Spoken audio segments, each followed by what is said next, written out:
French master pâtissier Eric Lanlard has changed the face of British patisserie, earning himself a reputation for not only awe-inspiring cakes, but for a clientele that boasts the likes of Madonna, Elton John, and the Beckhams. One of my competitors was on television the other day and just said, "We do cake for celebrities." And I said, "We do cake for everybody, including celebrities." For the first time, he's going to share his tricks of the trade. This isn't just about puddings, it's about Glamour Puds.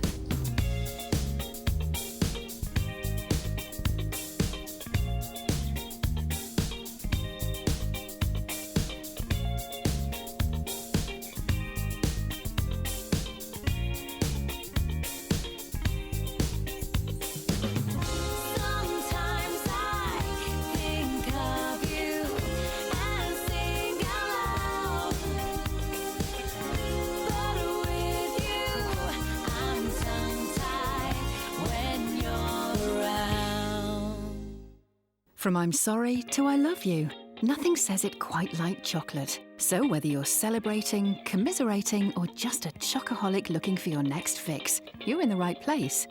Top pâtissier Eric Lanlard is the maestro when it comes to conducting the perfect chocolate performance. Coming up, a tart that's a work of art. Rich chocolate ganache infused with the flavours of the West Indies in a melt-in-the-mouth short crust pastry case. Master pâtissier meets master chocolatier to make truffles, but will things go smoothly? No lumps in the chocolate. Sorry. Oh! Eric goes from student to teacher. It's cake, rattle and oh no, when he takes an eventful chocolate course. Mind, you can't do that. Plus wine-poached pears, chocolate mousse in a short crust pastry base. How to cook tart bourguignon without getting yourself into a stew. We have been consuming chocolate since 400 AD when the Mayans discovered the cocoa bean and used it to mix a potent chocolate drink. Our craving for the ultimate comfort food is as voracious as ever. Eric has come to pick the brains of master chocolatier Paul Young. I need to know what's going on in the chocolate world on the other man, obviously. Okay. Because I know you're doing all this weird combination on flavors and you know what your customer like. And I just saw something. This is the most important Can I have thing. No. This is the most important thing. This is the thing that people don't see very often, the pod, where the cocoa comes from. But inside, yeah? are these. And if we break one open, just crack it open, that's the part that becomes chocolate, not this hard shell here. But this is where the flavour starts, and this is the bit that's ground down. It's really crunchy and really chocolatey, but without any sugar or anything. This is where it starts. If you can tear yourself away from looking at all these chocolates, it's downstairs in the kitchen where the real magic happens. OK, Eric, we're going to make a chocolate, a filled chocolate or a truffle or ganache. OK. But the first thing to do is to temper the chocolate to make a shell. Tempering reduces the temperature of the chocolate and allows the crystals to be distributed and suspended evenly, which gives the finished product a glossy finish. We test our chocolate the traditional way. We don't use digital thermometers. You're using your lip? Yeah. Eric's painting the inside of his mould in powdered gold leaf. Then the Madagascan chocolate is poured into the moulds to first make the shell so it's thin and cracks in the mouth. OK, so the ganache. This is one of our most famous ganaches, and it's quite unusual because it's made without any dairy. The classic mistake is everyone thinks you can't put water with chocolate because it'll just seize. Yeah, that's together. and it's right. Always tell people, be careful not putting in chocolate. If I put 1 teaspoon of water in my vat of melted chocolate, it will seize together. Yeah. But in the right proportions, at the right temperature, you can actually emulsify them together to create a truffle. Golden muscovado sugar is added to just boiled water and poured straight over the chocolate. Does it look like there's quite a lot of water there? Is it more water than you would put cream? There is, because with cream there's quite high fat content, and it makes it very silky with less cream. With this there is a lot of water, but what we don't want is for it to be very hard. And the great thing is there's no added fat. With double cream it can mix with the chocolate and split. So now the ganache is made, we need to let it cool down, because if we put this in the shell now, it would melt the shell. Yes. Once the ganache has cooled, the chocolates are filled. Then it's time to prepare some more tempered chocolate. I'm not going to do this. You've seen me do it once. Well, I'm going to have to do it. You're going to do it. Eric works his chocolate. Then, being a little overzealous, he nearly ruins all his hard work. No lumps in the chocolate, please, Eric. Sorry. Oh! Sorry. finally, it's time to seal the truffles. OK, Eric. Moment of truth. This is the best part. The chocolate's set, and it will have shrunk away from the bottom of the chocolate. And is it going to still come out well with all this chocolate in between? It'll come out. Yeah? We hope. We hope, OK. So the thing is to give it a little twist, just around the edge. You can see it's very tiny, but you can see where it's shrunk away. Yeah.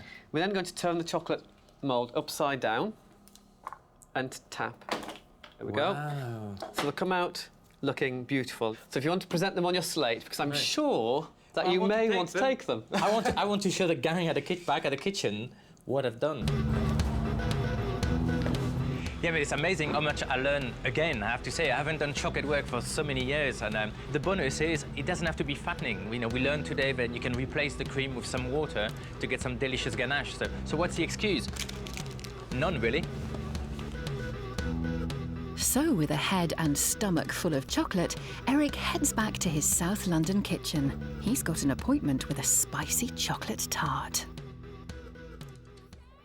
Chocolate is really everybody's favorite, and it's amazing how many combinations of what you can do with it, mixing it with fruit, nuts, or even spices. And it's exactly what I'm going to do. I'm going to make a spicy chocolate tart inspired by the West Indies. So to start, we're going to make a short crust pastry base, classic recipes, mixing some icing sugar with some softened unsalted butter and 2 egg yolks. And now some plain flour. And we're just gonna mix them together. And I think pastry is it's something you should fill with your hands. With a wooden spoon, you probably over mix it, or like this you can feel, if it's all the ingredients are incorporated. It should go in the fridge for at least half an hour. So we got one here. It's already been chilled, so ready to roll. Roll it gently.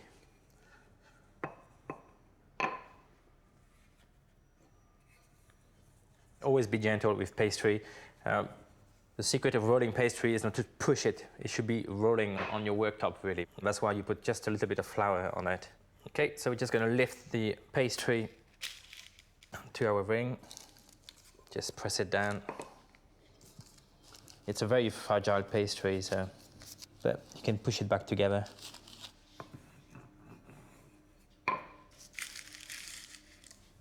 So we're just going to prick it a bit with a fork to avoid to get, bumpy pastry.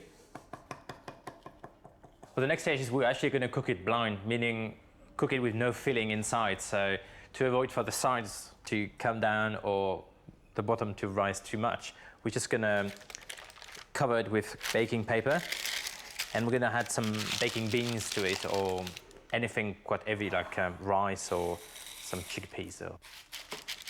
So that go in our oven. Whilst the pastry's cooking, Eric starts the chocolate filling, combining double cream with cinnamon, star anise, vanilla, nutmeg, sugar syrup, and then he brings it to a gentle simmer.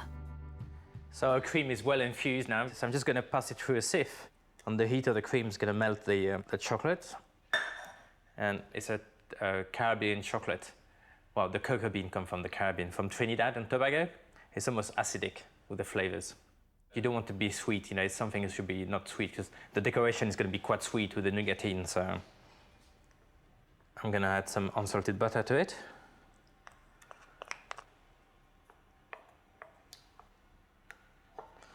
Right, so now we're going to fill our pastry shell with our mixture.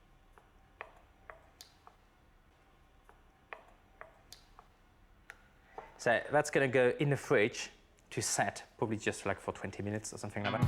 Whilst it's chilling, you need to make a syrup. Take milk, butter, sugar syrup, caster sugar, and bring to the boil. Here we are, so our syrup is ready now.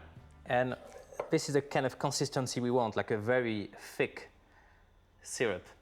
So the next step is to put our gruet inside. Gruet is actually cocoa beans. It's just like little chopped pure cocoa beans. And it's quite bitter, but because of the sugar on the nougatine caramelized, it's going to be quite sweet. We're just going to pour over our nougatine. And that's going to go in a hot oven to caramelize.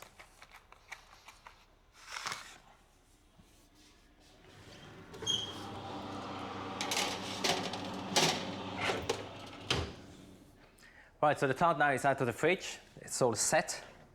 And the nougatine, it's caramelized now. So I got a ring here with kind of the size of the tart. So I'm just going to roughly cut a disc of the nougatine. And I'm just going to go like this. I just love the taste of it, because it's pure cocoa. I mean, it's so bitter, but at the same time, the caramel gives the whole sweetness really work very well.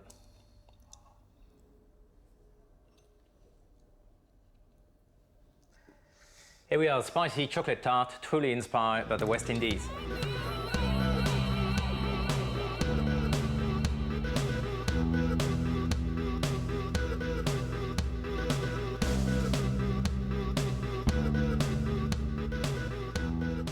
This edition of Glamour Puds is all about chocolate. Top patissier Eric Lanlard is the undisputed king when it comes to creating mouth-watering desserts, from the sublime to the ridiculously decadent. Coming up, Eric turns teacher when 5 chocoholics invade his cookery school. Plus, tart bourguignon, luscious chocolate almond cream, and wine-poached pears baked in a short crust pastry base. Based at his shop in Patisserie, Eric runs courses in all forms of patisserie. Today, for the first time, he's running a one-day course in chocolate. First of all, welcome, and welcome to Cake Boy and our little cookery class. So today the theme is chocolate, and we're going to do like a kind of gourmet tour of everything with chocolatey.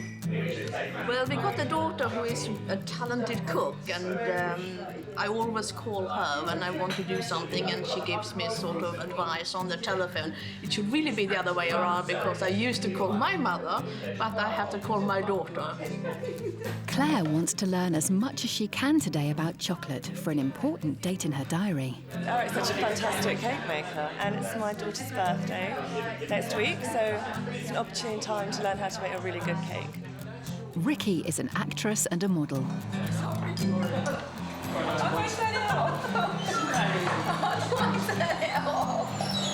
I think I'll be fine, because I've been cooking since I was about 10. And you know, when other kids used to sort of collect like posters and stuff, I used to bake pies and try and cook for my mum and dad. Glenda has come a long way, especially to meet Eric. I have a very small cake shop in South Africa, in Johannesburg. I've come to work with Eric because I love the way he makes his cakes. I mean, the chocolate roses, for me, were just an inspiration on his Christmas cake last year. They're starting with Eric's version of the Viennese classic Sacca torte. It's a Sacca and raspberry cake. The students start by taking pieces of crunchy dried pancake, mixing them with praline and milk chocolate to form the base. Then they turn their attention to the ganache, mixing cream with a good quality 70% dark chocolate. Eric likes his students to follow a recipe and help them out with problems as they arise. The branch of your whisk. Some problems are easier to solve than others. It does help. It does help. Chris, the least experienced cook on the course, is also in need of some advice. Though he's not getting it from Eric, he's getting it from his wife. That's not good enough. It's like heating it straight away. Yeah, but it's a big one. Yeah, well, I didn't mind. You can't do that. There should be sugar and water. It doesn't look any sugar in it. Okay, is this the one? Well, this is the one. Well. The cream inside. Cream is whipped and added carefully to make a light mousse. A layer of chocolate sponge is added, more mousse, and then the raspberries. To hold its shape, the cake needs to be chilled, and then the blowtorch does its magic.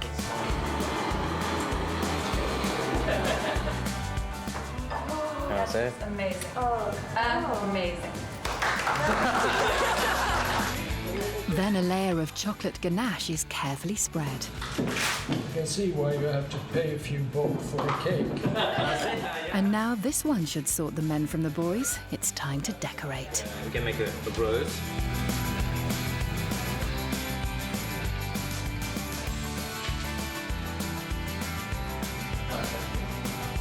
Edible glitter. Some try to emulate Eric's rose, while others go their own way. Everyone is delighted with their finished product. But Eric singles out one student for special praise.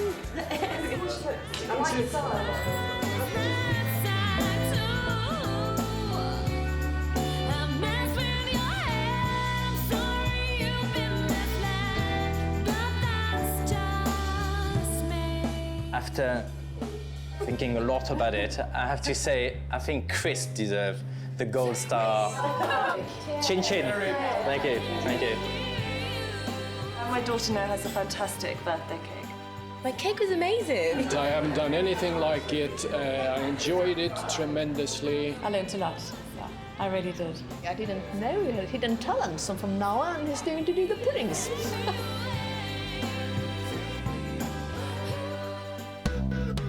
Eric leaves his students and heads home for yet more chocolate indulgence.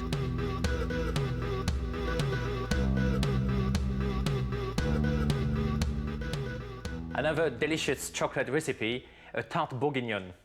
Not beef bourguignon, of course, tart bourguignon. It's made with pears poached in red wine, burgundy wine, of course, like the name means it. And it's cooked in a chocolate frangipane. So I got a pastry shell here, uncooked. We're going to cook everything together this time, short crust pastry. And the next step is to make our chocolate frangipane. So that's a very classic recipe. We got some ground almond. And to that, I'm adding some caster sugar.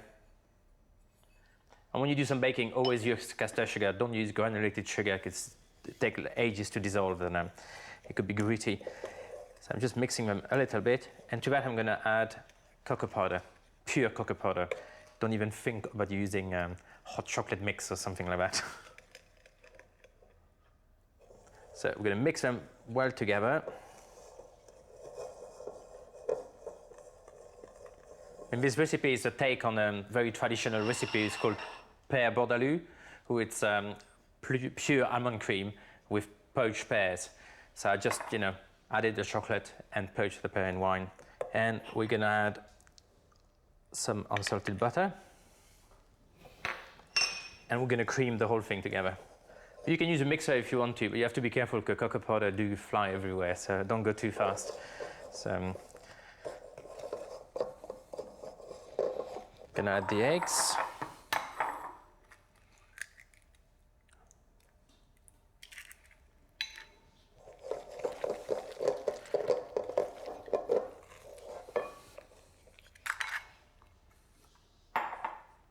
So we're just going to fill halfway through to our pastry shell. Okay, it is going to rise in the oven. Spoon it inside.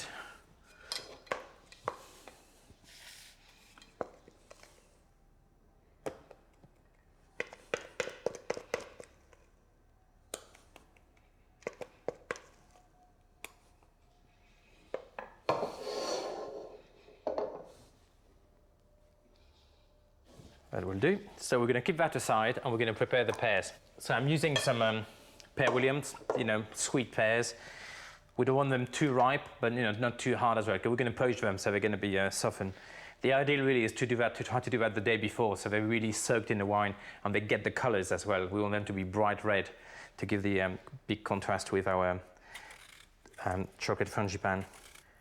And one thing I like to do is to keep the stalk out on the pears. So it look nice on the tart, it kind of look rustic. So they can all go there, and we're going to poach them now in the burgundy wine. Add caster sugar to good quality burgundy wine. Add a cinnamon stick and your pears. Leave them to poach. So we've got the pears here, we've been marinated overnight. So I'm going to slice them, finely like this. I think that's such a great combination, the rich chocolate, the almond, the pears and all the spices on the wine. I think it's, it's a marriage made in heaven.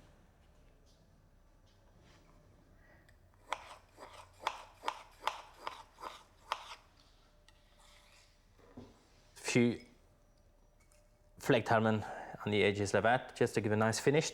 And those one are uncooked. They will roast in the oven as the tart cook.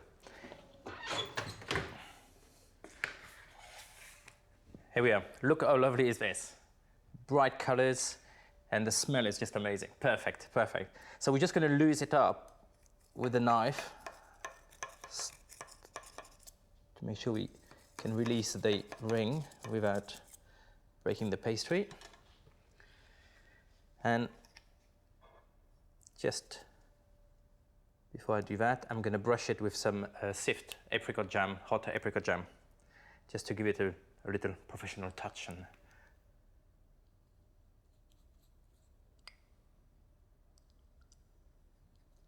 there we are. And I'm going to, this is what it's called, just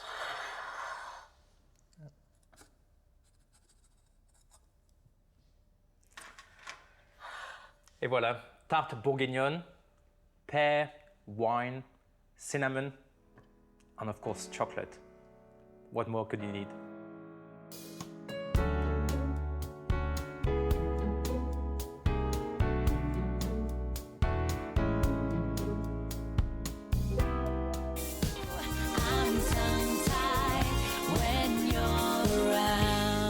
This edition of Glamour Puds pays homage to the best of British. Britons have always loved something hot and steamy to round off a meal. Top patissier Eric Lanlard is set to give some old-school favourites a glamorous makeover. Coming up, for those of you who aren't sweet enough, individual sticky toffee puddings served in a golden syrup tin. Eric takes to the water with rowers training for the London 2012 Olympics, then takes them back to the kitchen to bake a mouth-watering beetroot cake. Plus a cake inspired by one of Britain's favourite dishes, fish and chips.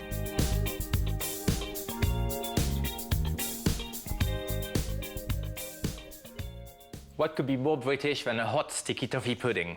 Everybody's favourite. But I'm going to do a twist on mine. I'm actually going to bake it and serve it in a golden syrup tin. So the first thing we're going to do is to cream the butter and the sugar together. So I got some caster sugar, and here I got some unsalted butter. I'm just going to mix them very well.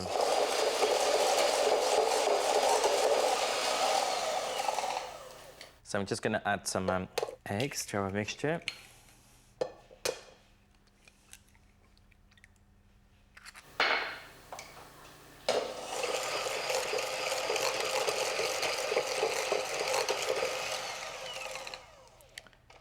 The problem with all these pudding recipes is over the years people have been using awful ingredients, so everybody's got bad memories and of a very heavy one. So I'm going to add some caramel extract to it. You can buy it in, or if you want to make your own, you just do a very dark caramel and you add a bit of, you deglaze it with a bit of water. And I got some baking powder and some sift flour. I'm just going to fold that in. It's going to be like a very fluffy, light sponge, and mostly because of the size of the tin, they're going to cook very quickly. And it's something you can prepare in advance. You do it in the morning, put them in the fridge, pull them out in the afternoon so they're at room temperatures, and just put them in the oven when you finish your main course. To add extra flavour, soak some dates in water with a tea bag. When the flavour has infused, remove the tea bag and add the dates to the mixture. Stir until combined. So we've got a nice fluffy mixture now. So time to put them in our little surprise tin. So I'm going to put in 2 big spoons of golden syrup.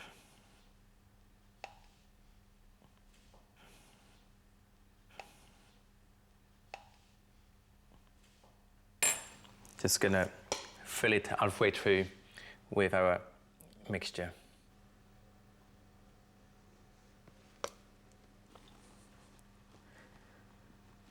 That's it. Just make sure you clean the side of your tin, because it will burn in the oven, and it just don't be too attractive. And that's going to be on the baking tray and in the oven. There we are. How cute is that? I'm just going to cut the overflow flat. You can see how nice and moisture. It's very soft as well. And I got some lovely vanilla ice cream. And just before serving it, we're just gonna scoop it on the top.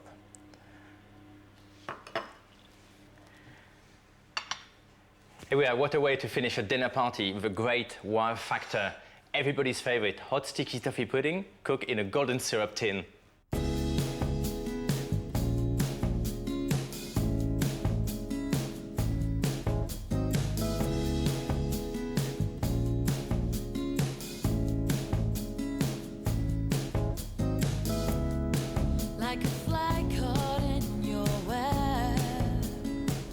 Running a patisserie, a cookery school and a bespoke wedding cake service can be pretty stressful. So where does Eric head to when he wants to relax?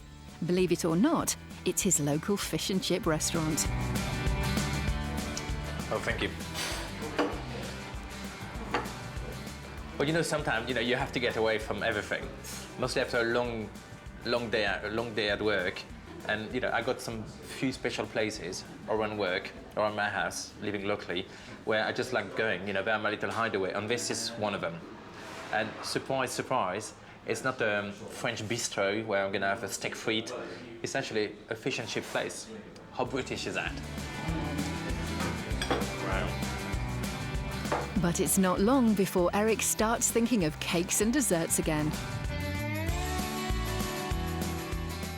So I thought, like, what can we serve? And I thought, why not make a fish and chip cake?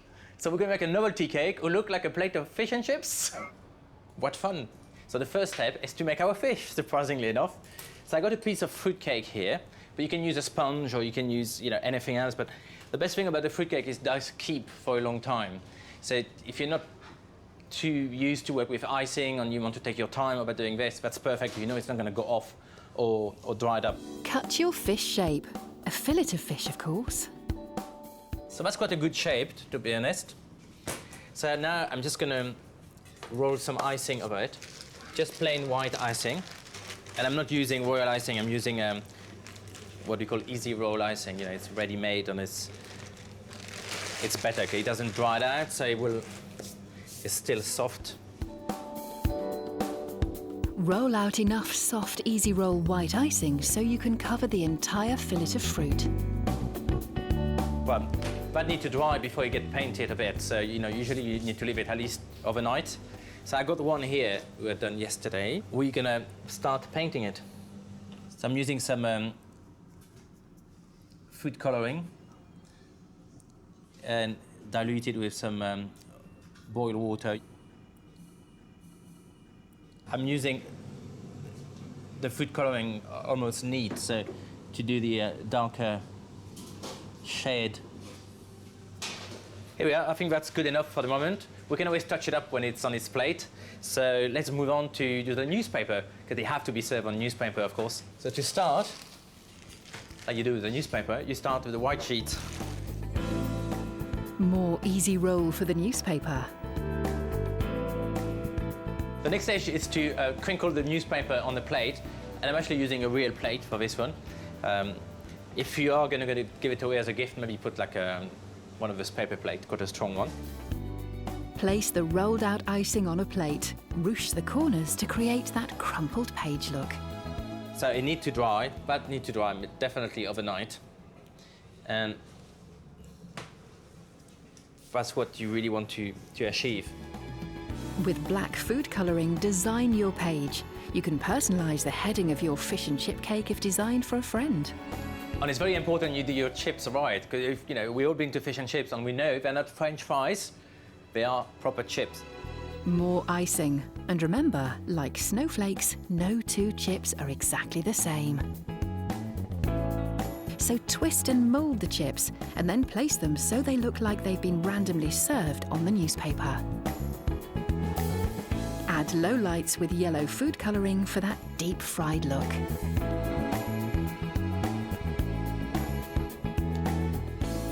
Here we are, my favorite British dish, fish and chips cake.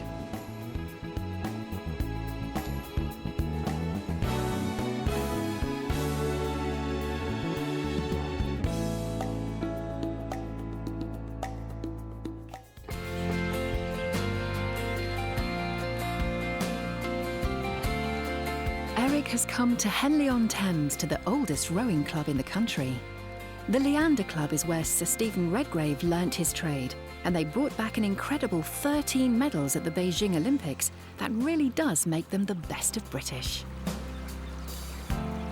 Eric wants to meet some hopefuls for the London Games and has agreed to take to the water with them.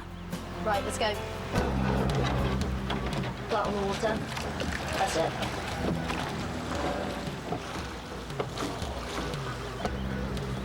That's better. Good. Okay, so Eric's just thinking about timing. Much muffin focusing, move with him. That's it, really aggressive through the water. Good, Eric. That's it, move with them. Yeah, better, Eric, good. As these guys think nothing of rowing 10 miles in a morning, they need to take on an incredible 6,500 calories a day. Eric wants to teach them to bake for victory. Right, guys, so the main ingredient of the cake we're going to bake today is actually beetroot. I know it's a bit different, but it's actually very good for you. So does everybody like beetroot here? I don't. You don't like beetroot? No, I don't like beetroot. I've never had beetroot. You never had beetroot before? 20 years, never had beetroot. Really? You probably won't be able to taste the beetroot. You will see the color, but when it's cooked mostly in a cake, it's going to have a very earthy taste, almost like apple or carrots. But actually, beetroot is very good for you. It's full of antioxidant, vitamin C, full of fibers as well, so it's very good for your digestions. And another sneaky little plus on that, it's actually a very good aphrodisiac. So you can stuff yourself with it on a Saturday night if you're not rowing on a Sunday. That's the only thing to do. So we're going to divide you by a group of 2, and we're going to start baking. Dividing the rowers into 2 teams is designed to get a bit of healthy competition going. Go ahead with that. Never had beetroot in my entire life. It's always something I've tried to hide on the dinner plate from my mum. I've had it a little bit, mainly in salads and stuff, but it's not something I eat a lot of. I think I just don't like the taste very much, or the smell. The smell's actually what puts me off more than anything else. The smell of my mother cooking beetroot, just, oh, you're struggling there a bit. Well, I'm sure they've got a much better grade than us because they're yeah, they've definitely got a better grade than us. I can't get any quicker. I think you're a bit slow. I think you need to start to shout, Zoe, at Adam. Okay, swap now, swap beetroot. Swap beetroot. Go. Come on. That's it, Moth, that's it, good. Golden castor sugar and vegetable oil are combined to make a syrup. Then there's a rather unfamiliar ingredient. I thought it was just a really, really old banana for a minute. No, that's a vanilla apple, and it's a very expensive one. The main flavor is inside with all the seeds, and that's what you want to get. De-seeding a vanilla pod may have proved tricky, but they're not a lot better at separating eggs either. Actually, all the fats are inside the egg yolk, and that will just stop the egg white to froth. We need to catch up with the recipe, so we're going to mix all the ingredients. The grated beetroot is added to the vanilla syrup, as well as chopped hazelnuts and walnuts. Then egg yolks, flour, and a little milk. They need to go in the paper. So, would you like to help? You look like you're struggling a bit. No, I don't trust you, one little bit. Fair enough, I don't please. The egg whites are then whipped, another new concept for Adam. 1, 2. Yes. Gonna go everywhere. That's it. That's good. Okay, that's looking good. Do you know when your egg whites are stiff enough? Got no idea. Okay, you do that, and you go like this. Is that good? Okay, good. That's perfect. The egg whites are folded in to make the cake light and airy. The mixture, which neatly enough is in the Leander colours, is put in a greased loaf tin. Adam and Zoe have got their noses in front. Oh, but we've already crossed the finish line, so you guys are way behind. Easy. The loaves are put into the oven and cooked on a medium heat for just over half an hour. Whoa, decisions. Can you make up your mind? Do you have a vision? Are you leading the flight?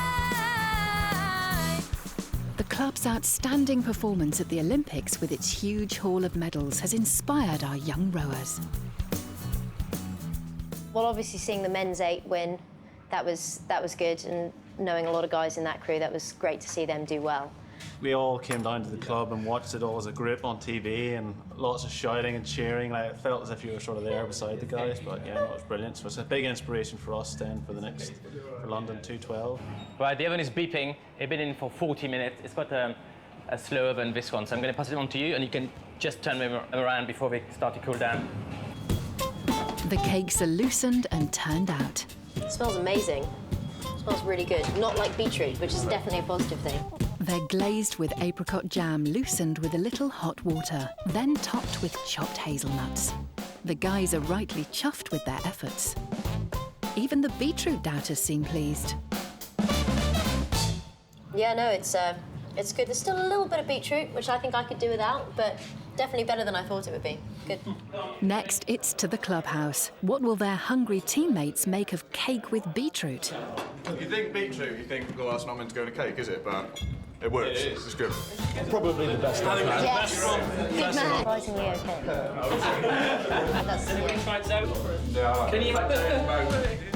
Tired but happy, Eric heads back to the kitchen for a controversial British dessert. Another great British dessert. But is it? Creme brulee, burnt cream? Depending how you're going to call it, this one is my own version. It's actually a fusion version of the creme brulee. Vanilla pod, traditional, but I'm adding to that some fresh ginger and some fresh lemongrass. So first of all, we're going to zap all the flavors together in a food processor.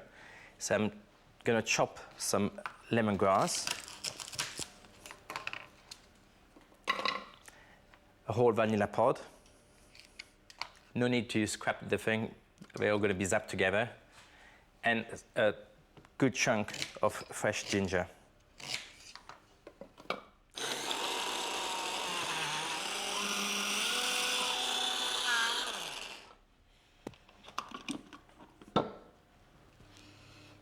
Amazing smell, very strong. Now what we just need to do is to infuse our cream to make our custard for the creme brulee. Add double cream and milk to a pan. Add the chopped ginger, vanilla and lemongrass. Stir the mixture and bring it to the boil.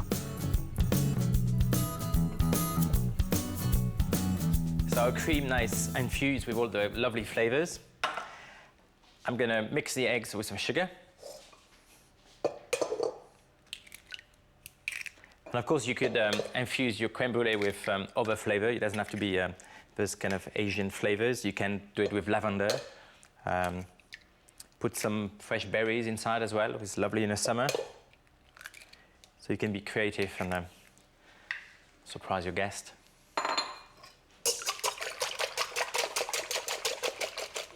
And I'm adding some caster sugar to it.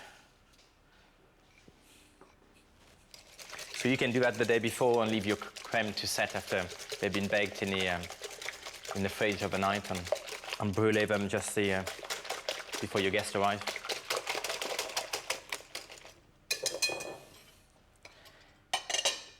All right, and through a sieve, I'm just going to pour the cream. And you can see all the little seeds from the vanilla pods.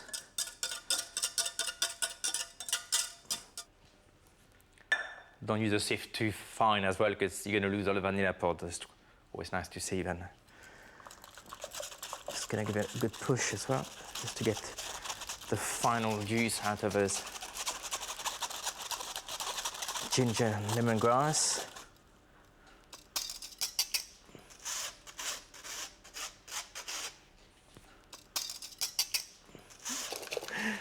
For me, a creme brulee should be done in shallow dish like this. At least this one cook very quickly, so they don't overcooked and they're not like all rubbery. So I'm going to put that on a baking tray. Pour it. And you know when it's cooked, when it's wobbly, not when it's set. It will set in the fridge out of the oven.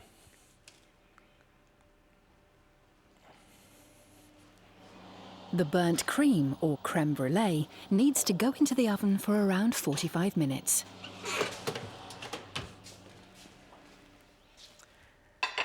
Our cream is cooked and chilled, ready to be brulee. So I got some demerara sugar here to brulee the top with, to my liking, the best one to use.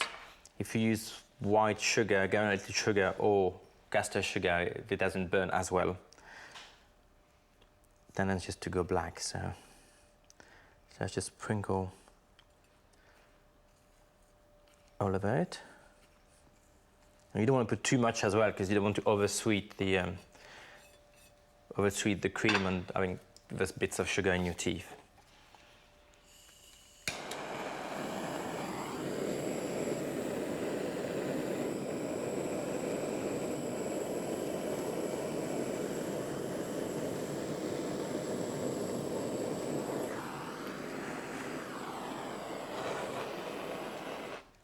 That's it. That's perfect. A crème brûlée with a différence, packed with lovely fusion flavors. And the final test, perfect.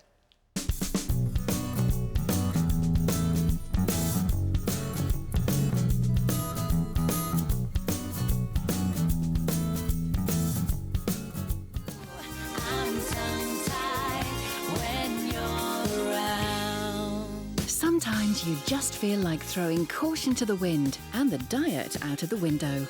And at times like these, only an obscenely decadent dessert will do. In this edition of Glamour Puds, top patissier Eric Lanlard shows how to live the high life without breaking the bank. Coming up, tantalise your taste buds with a boozy trifle that's guaranteed to egg your nog. Eric's up and away when he takes a decadent weekend break. Plus, it'll be music to your taste buds. Chocolate mousse, meringue and coffee cream come together to make symphony. Sometimes you just want to push the boat out to impress your guest or even to treat yourself. And you can do that with pastries, but just using amazing ingredients. And that's what I'm going to do with this traditional truffle, revisited at Lanlard. So to start to do that, we're going to mix some fresh berries with some icing sugar. I got a mixture of strawberries, raspberries, and blueberries. Closer to Christmas, you can even add maybe some cranberries to it to give a bit of zest. So we're just going to mix them together gently. And to that as well, I'm going to add some orange alcohol or orange liquor. So we just want the sugar to dissolve properly and to coat our berries. Here I got some amaretti biscuits, the soft one, not the crunchy one, not the macaroon ones. And this is the bowl I'm going to use to build the truffle. So I'm putting 3 macaroons on the bottom like that. And I'm going to prepare the cream. Mascarpone cheese mixed with a bit of caster sugar. And I'm just going to mix them together gently.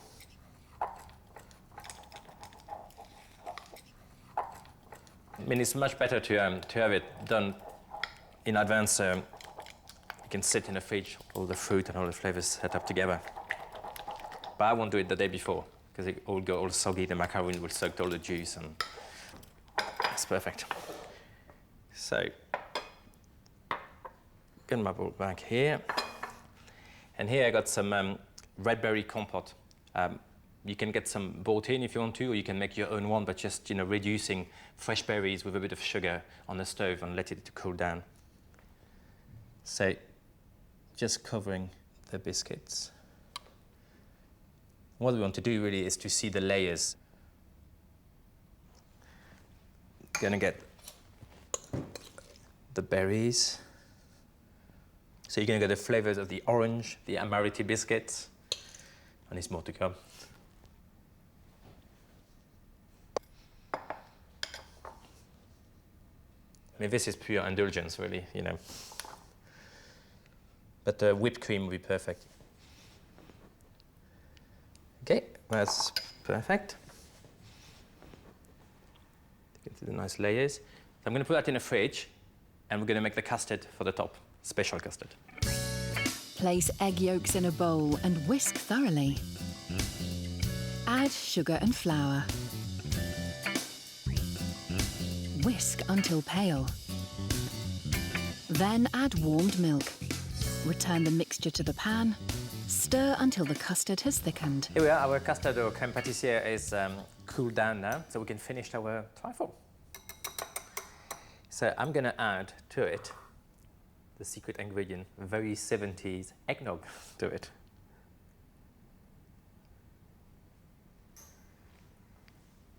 I'm just going to mix it.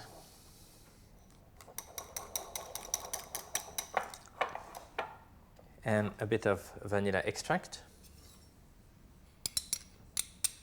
And I do say extract, not essence or flavoring, horrible thing.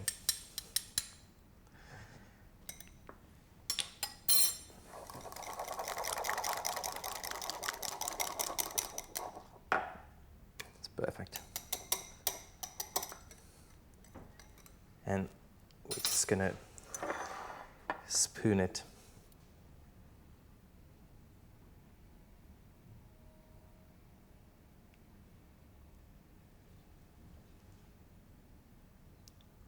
We don't want to put too much, just to cover the cream. And I got some spare amaretti biscuit, and I'm just going to crumble them in little pieces on the top. Yes. And some spare berries.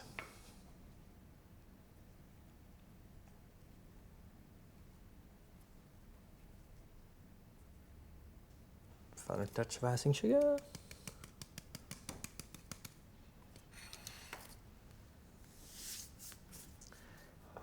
Here we are, a trifle with a difference, eggnog truffle, pure luxury.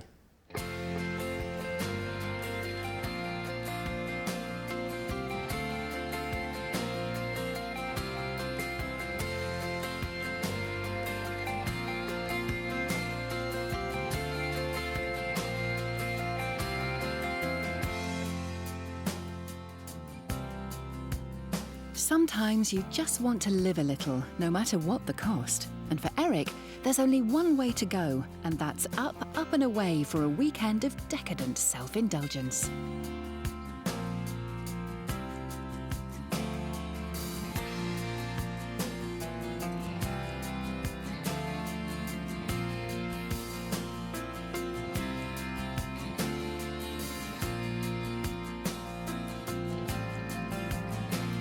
And where better to self-indulge than a grand, stately home set in the heart of the Berkshire countryside? The first house was built in 1666 by the second Duke of Buckingham. It's played host to virtually every British monarch since George I and has been home to 3 dukes, an earl and Frederick, Prince of Wales. In 1893, the house became the home of William Waldorf Astor. William's legacy at Clifton was more architectural than social. He let loose his artistic taste all over the house and grounds, most famously for importing every facet of a Louis XV wood-panelled room from the Chateau d'Anières near Paris. Where better to kick back and relax and forget all about cake making? Or so you'd think. We followed Eric to a stately home in the heart of the Berkshire countryside. He's supposed to be there for a weekend break, 2 days of rest, relaxation and unadulterated luxury. Which begs the question, why has he ended up in the kitchen? You know, I had 2 wonderful days here at Clifton, but the weather is glorious outside. I'm going to organize for myself, just for me, the final straw, a lovely picnic at the river cottage. And I'm going to cook myself some lovely macaroons, my final treat. Take some icing sugar and pass through a sieve along with some ground almonds and cocoa powder. Separate eggs and whisk the whites. So that's the first important part really of the recipe. You need to have your egg white very stiff. And the second part is when we're going to incorporate our dry mixture to it. We're going to have to almost over-mix it to get the right texture, to pipe them so they don't crack, they just get very shiny on the top. Add sugar until stiff peaks are formed. That's the best way to find out if your egg white is stiff enough. Yes. You can try over your head if you want to, but I'm not that brave. Add the sifted ingredients and fold into the egg whites carefully until nice and glossy.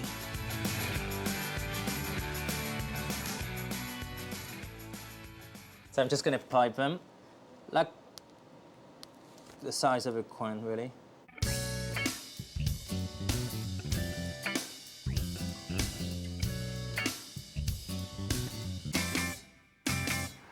Right, so our macaroons been resting for 5-10 minutes. So they started to crust on the top, what we call in French croûté, with like, the crust, and they're going to go to an oven of 180. I'm going to leave the door ajar just a little bit open, just to let the steam go out. And what we want to achieve really is to have a lovely crunchy macaroon, but chewy on the inside. For the macaroon filling, take some butter, caster sugar, whisk together with melted white chocolate, and add chopped pistachios and combine. Ooh, look at those. They're just perfect. And a little tip of mine, as soon as they come out of the oven, just lift your paper and just put a little bit of water between the baking sheet and the hot trays. And you can see they should just lift off from the paper perfectly with a nice base, and they're still hot, but I can see they're chewy inside. Perfect. To finish, sandwich together the 2 macaroons with the pistachio filling. We go, my macaroons. So I'm just going to do the final chefy bits, if I'm going to serve them to my friends. So just a bit of dusting on the side of a plate. And here we are, my chocolate macaroons with a white chocolate and pistachio cream.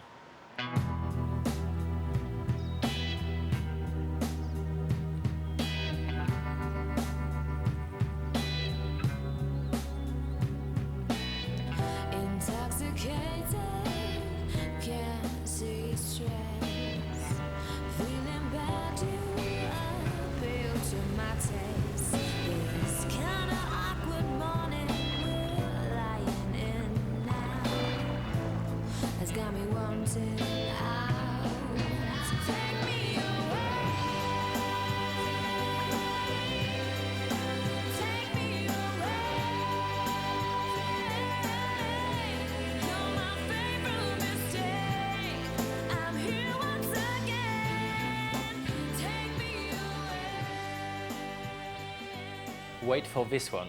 I call it symphony. It's a full performance of texture and taste, crunchiness from the meringue, a mixture of chocolate and beautiful coffee cream.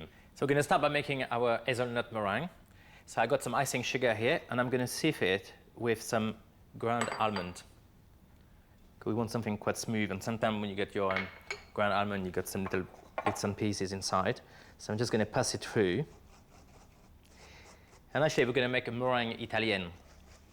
That's good enough.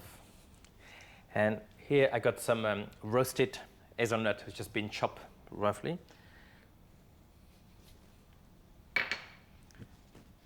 I'm just going to mix them together gently. So that's ready. So now to our meringue. So egg white in a very clean bowl. And we're just going to zap him up.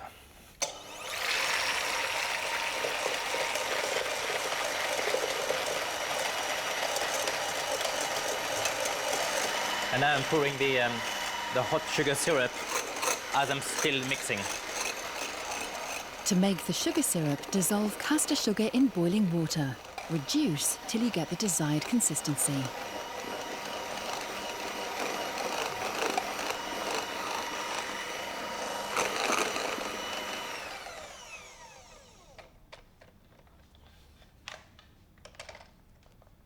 So you can see it's nice and stiff. And we're just going to fold gently our nutty and sugar.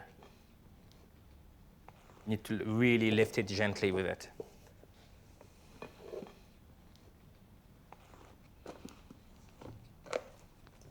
That's perfect.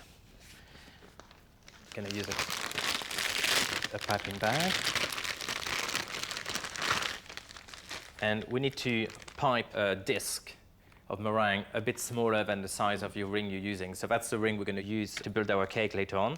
And remember, the meringue will extend a bit in the oven as well, so leave quite a good gap in between.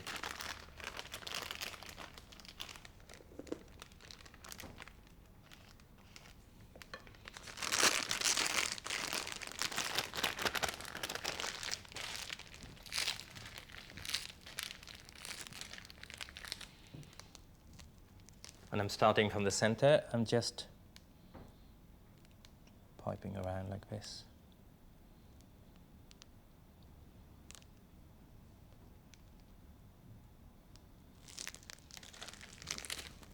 That's it. And you can use the rest to make mini ones. You can use them as biscuits or something later on, because they do keep very well. And that's going to go in the oven. Bake the meringue for 2 to 3 hours at 100 degrees. Now for the coffee cream. Whisk the egg whites to stiff peaks, pour double cream into a pan, and add the instant coffee to the cream and stir. Pour the coffee cream over the butter and mix thoroughly. Add the chopped and roasted hazelnuts and mix well. Add the whisked egg whites. Spread the mixture over the meringue base and refrigerate for a few hours. Right, let's make our chocolate mousse. So to do that, we're going to start by making a pâte à bombe. Pâte à bombe is actually a mixture of egg yolk. We're going to be whipped very fast in a mixer. And we're going to pour a mixture of sugar and water, like a light syrup. But that's boiling hot. It's going to cook our egg yolks and it's going to all fluff up. So put the mixer on full speed.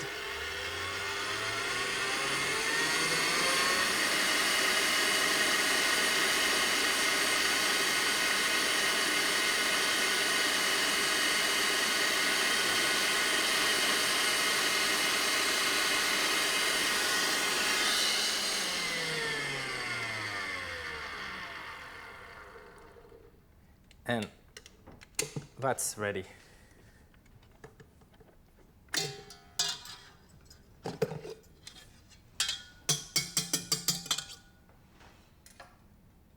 And you can see how light and fluffy it will become. Cut, I got some dark chocolate here, which has been melted already. I just zapped it in the microwave, which is actually the easiest way to melt it. And I got some, just a bit of cream. It's just to loose up really the chocolate, just to make it very fluid. I don't want to lose all the fluffiness of our pâte à bombe. We're just going to mix them together. And I'm going to add it to our pâte à bombe. Stir the chocolate into the pâte à bombe. Add whipped cream and whisk to combine. That's it, no more. So we just need to top our cake.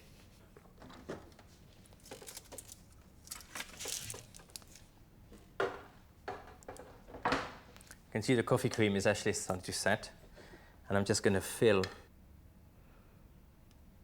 right to the top.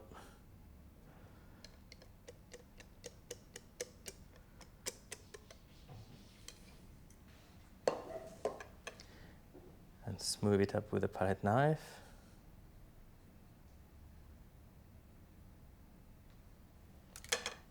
That's it. That's ready to go in the fridge again to set till we decorate it.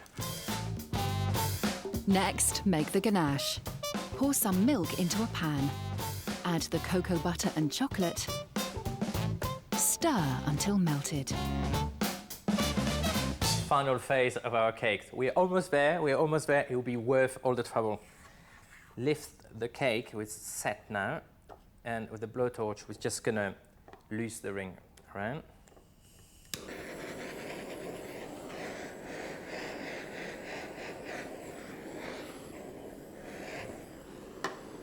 That should do the trick.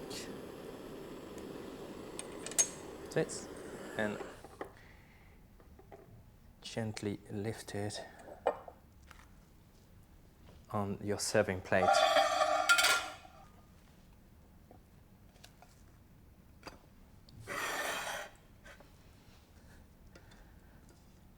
So we're just gonna pour it over.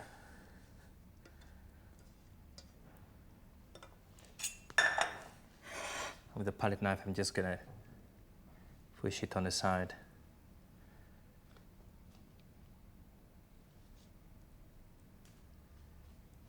And I got some chocolate decoration here. I mean, you can use anything, you know, that's when you can get creative. All that's left to do is decorate your cake with nuts and chocolate decorations, which you can make yourself or buy them from all good cake craft shops. Here we are, a full-on production but worth it.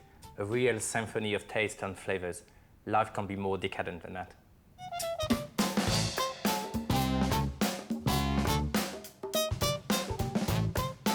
For details of this dish and all recipes featured in the series and exclusive content, check out the website details at the end of the show. Another of my favorite winter dessert, it's a hot and steamy tart tatin. Traditionally made with apple, I'm gonna do it with pears. So the first thing we're gonna do is prepare some puff pastry for our base. And it have to be puff pastry. Some people use short crust pastry, but it should be a lovely, flaky puff pastry. Just make sure you're using butter puff pastry, not of this nonsense with oil or margarine inside. So we roll it quite thin because we don't want to, we're not trying to make a vol au vent, you know, we just want a nice crust really. So I'm using this ring to cut it. That's going to be the pan we're using. So the pastry needs to be larger than the pan because we're going to push the pastry on the side to create our crust. So that size is just perfect.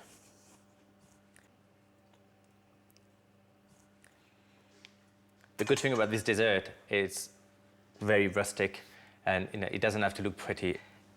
So keep that on the side and we're going to prepare our pears.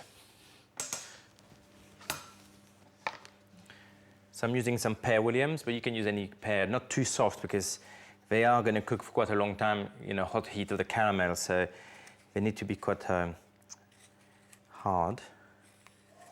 And what I'm doing with the pears is I'm going to pour over it some Pear William alcohol, just to boost the taste as well. If you don't want to use the alcohol, just put a bit of lemon juice and that will stop them to get brown. But the alcohol just will enhance the flavors. That's great. And next thing is to get our tin ready. I got some soft butter here, and I'm just gonna rub it all over the pan on the side.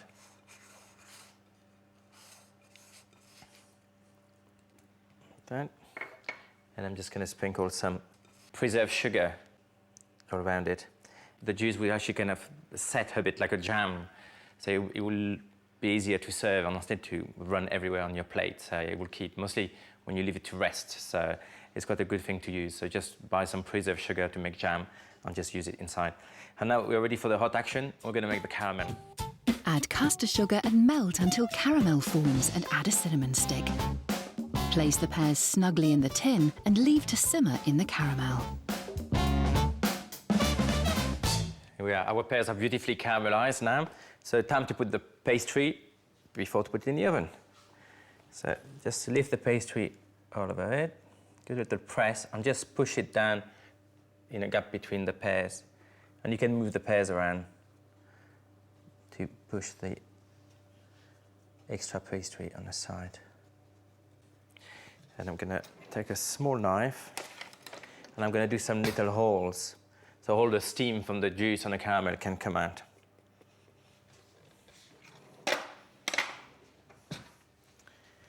And that's ready to go in the oven. Cook the tart tatin for 25 minutes at 220 degrees. Yeah, hot and steamy tart tatin.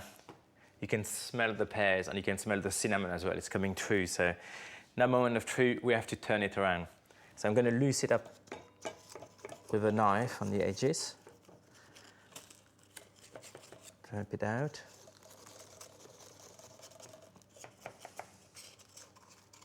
But always something is dramatic to do on the front of your friend. You can even turn it on the front of them, you know, it's always quite impressive. Put the plate, give it a press as well. And here we are. You have to be careful when you turn it around, because it could be some very hot caramelized juice coming out, so be careful and give it a good check. And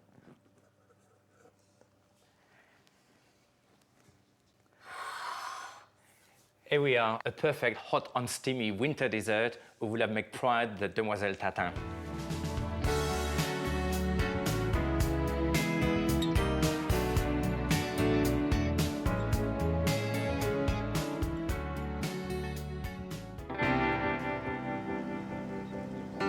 Eric, as you can imagine, uses an awful lot of flour. He's heard there's a watermill in Hertfordshire that still mills its flour in the traditional way.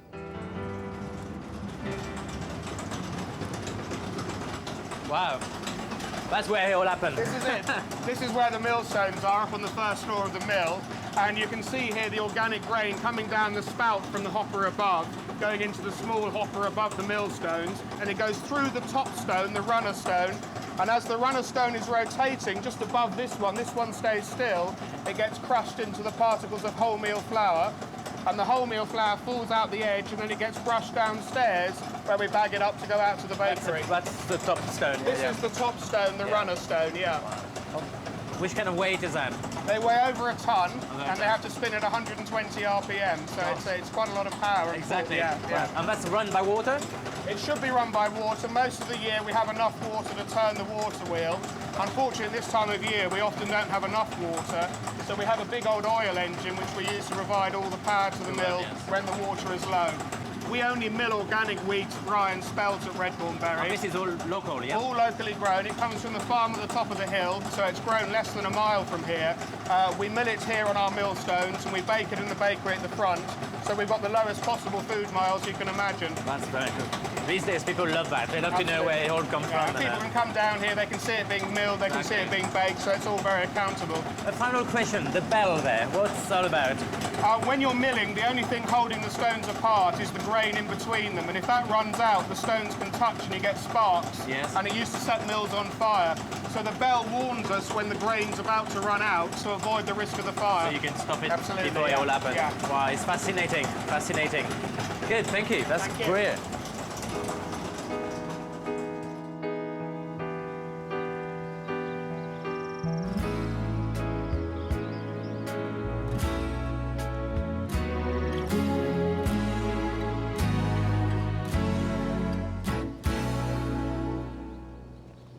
Now we've seen how the flour is actually made. Let's see how good it is. I'm going to make a blackberry on apple crumble, my recipe. And this time what I'm going to do, instead to use the traditional way, just plain flour, I'm going to add some wholemeal flour to it as well.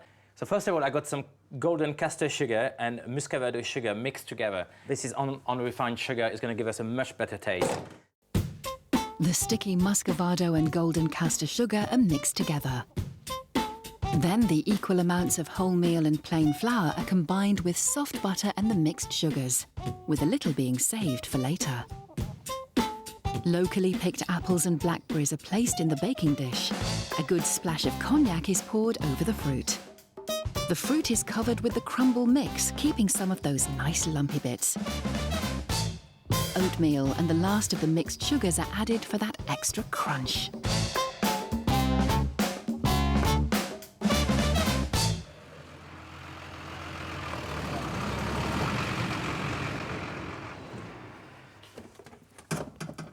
Here we are. It's been in for 40 minutes now, and I'm pretty excited about this one, to try all this delicious flour, to see what the crumble is going to taste like. It's lovely and bubbly.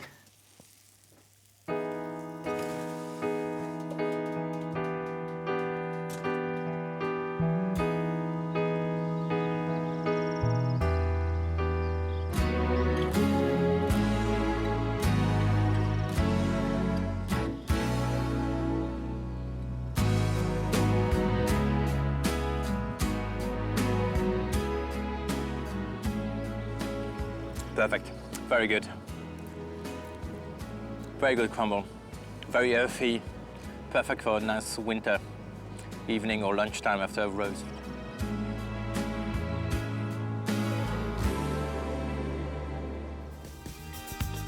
There's nothing better on a cold winter's day than the smell of fresh baking. Well, perhaps there is one thing that's better, eating something that's freshly baked. And it's top patissier Eric Lanlard's mission to show you just how easy it can be to bake mouth-watering treats at home.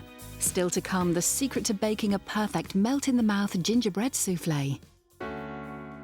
Today, there's a winter baking course at the Cookery School in Patisserie. There are a class of 6 who all come from very different backgrounds, but are all very keen to work with Eric. Hello, hello everybody. Hello. So today it's all about winter baking, and personally I'm just thinking about spices, booze, a lot of booze, all these different flavors like cinnamon and things. So we're gonna do an hell fruit loaf, which is based on beer, really, with perfect recipe for to eating with cheese or to be toasted with butter, warm butter and honey on the top. The good news is I'm not gonna cook anything. You are gonna cook everything. So if you can work in group of 2, you got all the ingredients here. So if you start to weigh them. For this one, you need to do a double recipe to make 2 loaves.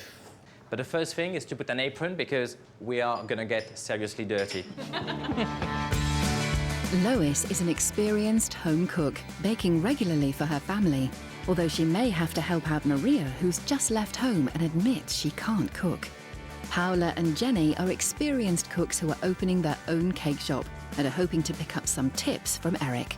Whilst Natalie and Lucy are total novices, Lucy is still at college but is keen to learn. Eric is starting the course with a simple ale fruit loaf, perfect for a cold winter's night. Okay, start straight for the beer. First of all, our girls have to weigh out the dried fruits and cover with a good, strong ale. The fruit is gently heated, not boiled. Eric's novices, Natalie and Lucy, seem a little unsure. Are you fruit inside?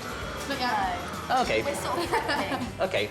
Put the fruits in and mix it all together. Okay, I think it's better to use a paddle. Let me give you a paddle, you're better than that. Paddle, definitely. Sugar, flour, mixed spice and eggs are added to the fruit, and the mixture is added to the greased loaf tins. Eric encourages his class to follow the recipe and ask for help as and when. For the 2 girls, that time is now. There we go. What do we do now? But this is the beauty of baking. If you weigh your ingredients carefully, follow a recipe, even a novice like Lucy can create something really special. Don't be shy. No, don't be shy, Weston.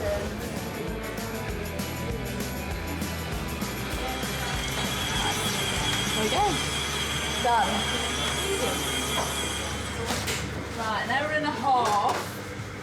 It's in! It's in. Have you got a what? So I reckon we're ahead of the game. Well, not technically ahead. Oh, they put theirs in the oven. in the oven. That's what I like to see, everybody doing the washing up. That's very good. It smells like Christmas. I think we're good. Yep. Yeah. That's perfect. That's it, so you can just pour it in and divide by 2.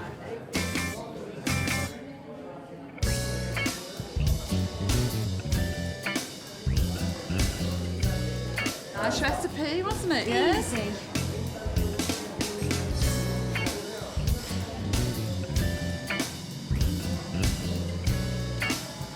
See if that one's all right. Yes. Check. Hey, yo. And do you know what they say in France? The only thing to drink with cakes is champagne. So the only thing we need is a cake. Can we have a volunteer so it's ready? Are you ready to? If you dare. Let's cut it.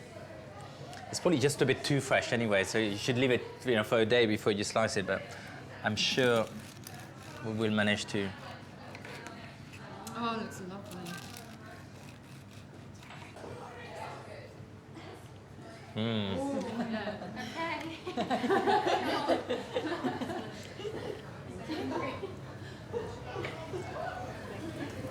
Thank you. Oh, it's nice. You sound really surprised. I know she sounds very surprised. I seriously expected it to be like rock or something. Oh, it's really moist, isn't it? No, it's very moist. Perfect winter baking. Glass of champagne, spicy, warm cake. To winter baking, and well done, everybody. Cheers. Cheers. I'm really proud of myself because I didn't think it would look that fantastic. Big head. But no, I'm really, really pleased. I've picked up lots of tips. Because we always cook on our own. If we mess up, there's no one to say, you can't do it like that. You only know when it comes out the oven. And then you've wasted it. So that it's fantastic. But for me personally, yeah, absolutely. I literally thought it was just going to be an absolute disaster, but it wasn't. So it sort of does restore me some faith that, I can cook slightly, I think. Eric's a bit of a glutton for punishment and heads home for some more baking.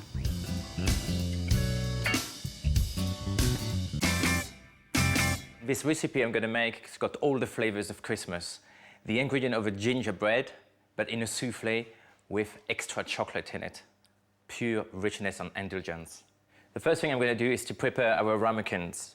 So I got some nice, lovely deep one, oven proof, and I'm going to brush some melted butter on the edges and on the bottom. That's going to help our soufflé to rise. But as well as that, I'm going to coat them with a little bit of caster sugar. So I'm just going to tap, tap, tap like this, just to make sure we coat all the inside. And the next step is going to hold up over the stove. We're going to melt our chocolate with all the Christmassy ingredients. Melt some chocolate in a bain-marie. Add egg yolks and butter and stir. Add ground ginger, ground cinnamon, dark rum and some vanilla. So now the most important ingredient of our recipe, the egg white. So we're going to whisk them up in a very clean bowl. Any trace of grease or dirt on it will avoid the egg white to rise.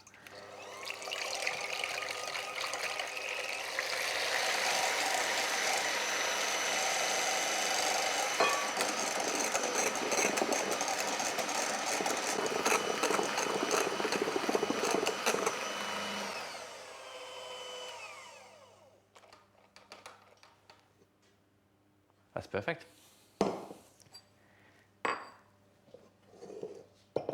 So the chocolate cooled down a bit, the mixture, and first step is to put one good spoon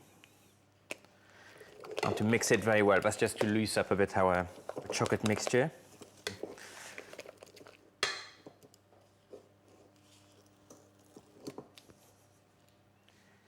And just...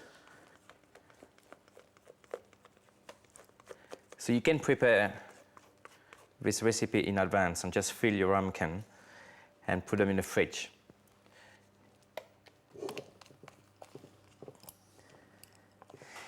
And people overcook them as well. You have to remember when you pull something for the oven, it's still cooking. And I don't think you should do more soufflé if you've got more than 8 people at the dinner party. Because by the time you serve to everybody else, all the others going to be overcooked, and the first one's going to be collapsing, and it's just not a pretty sight, really. Right, so that's ready. We're just going to spoon them in our ramekin, and I'm filling the ramekin right to the top.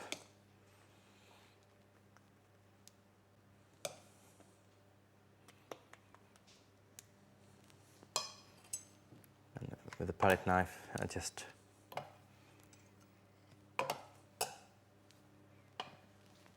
So that's going to be ready to go in the oven for 11 minutes. Place the soufflé in the oven at 180 degrees.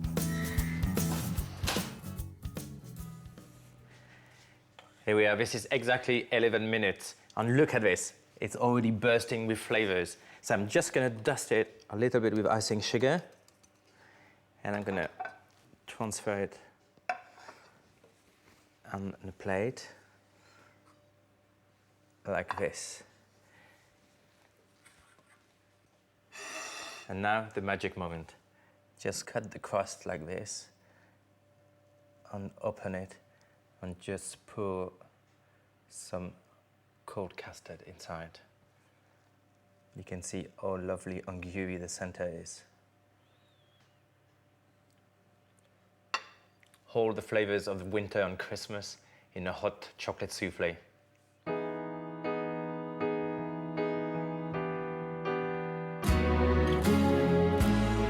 For details of this dish and all recipes featured in the series and exclusive content, check out the website details at the end of the show.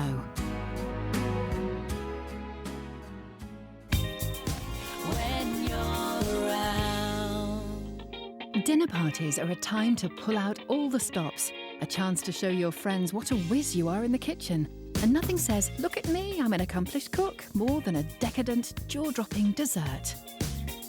On this edition of Glamour Puds, top patissier Lanlard has ideas that will make sure your dinner party ends not just with a dessert, but with a work of art. Coming up. A dessert that guarantees an explosive end to any meal. Orange flambé coffee with pistachios and syllabub. What should you really drink with dessert? Wine expert Ollie Smith samples some excellent tipples for pudding. And a dessert that's sure to leave your guests open-mouthed. Mogador, blackcurrant and chocolate mousse with an iced creme brulee centre.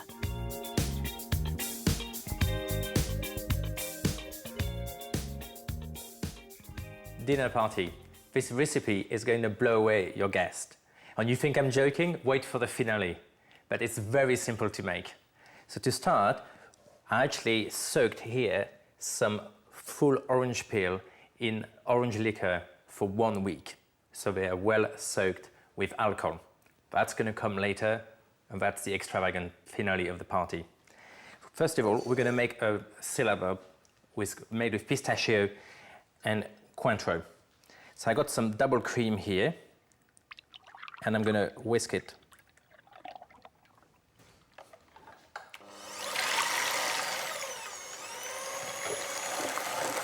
So syllabub is something you'd have in France, or is it something you've found over here? No, we don't. I don't think so. I only come across them in the UK, really. So, but this one is a kind of novelty one as well, you know, because we're putting some unusual ingredients. I'm going to add some caster sugar slowly to it.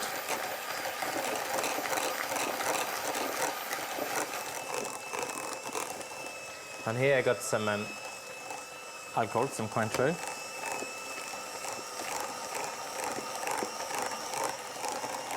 So is this quite an alcoholic dessert then? It is, yeah. Perfect to finish a dinner party. And here I got some lemon juice.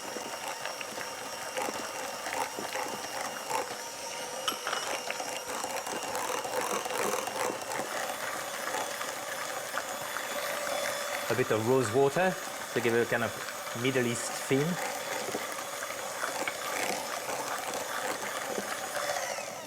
And we're going to add some pistachio paste. Where can you get pistachio paste from? To go to the Middle Eastern delis, they always sell them. And the best way to know if it's a good paste is not green. Because if it's green, they put food coloring inside. That's the real stuff. And we're going to carry on mixing it till it's light and fluffy, and you kind of thick it up as well. If you were serving it on its own, you probably could put a bit of honey as well on the bottom of the glass. That would be lovely, I think.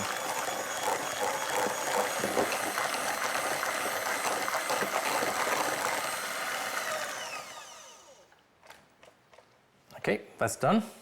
Just going to fill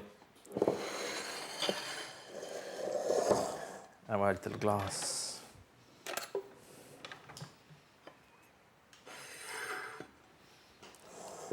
If you're not going to serve it with coffee or something, you can serve some biscotti maybe, or shortbread. They need to go in the fridge. They're going to set in the fridge, you know, the bits right to the top. We're just going to top it up with a few chopped pistachios around it like this. So now I got some nice hot coffee here.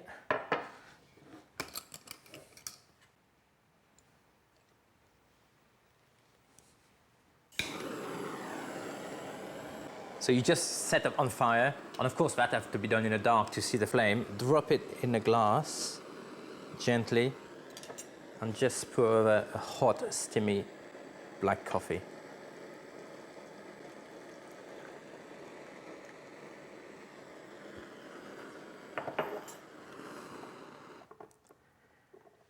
Here we have the real showpiece and the perfect handing to a great dinner party.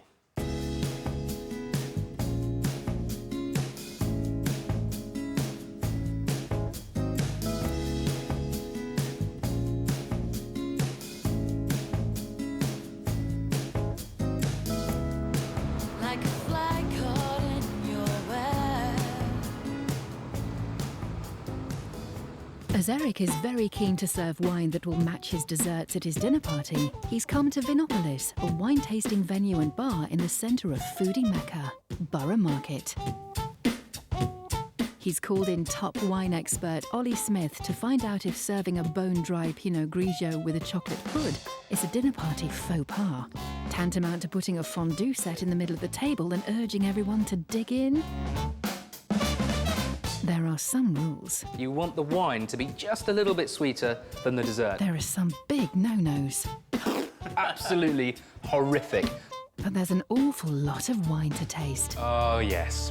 That's good. 2 ways to go. You can either go with the pudding, go with the flavours. For example, here we've got a lovely lemon tart. So I'm going to do something lemony, or we could go against it. Right, Eric, you're about to experience all the life and zest that can possibly be packed into a lemon tart. That's about crispness and refreshment. And for the wine, I want to emulate that. I want to build on that. So I'm giving you a late harvest German Riesling from Dr. Hermann. It's lovely. Very nice. It's super refreshing. The acidity cleans the palate, and I find for this style of pudding, if it has the zing factor, the wow factor, this style of late harvest Riesling works perfectly. If you want to break down the Riesling sugars a bit and make your wine less sweet, add some ice.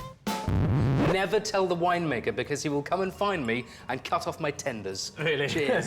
Cheers.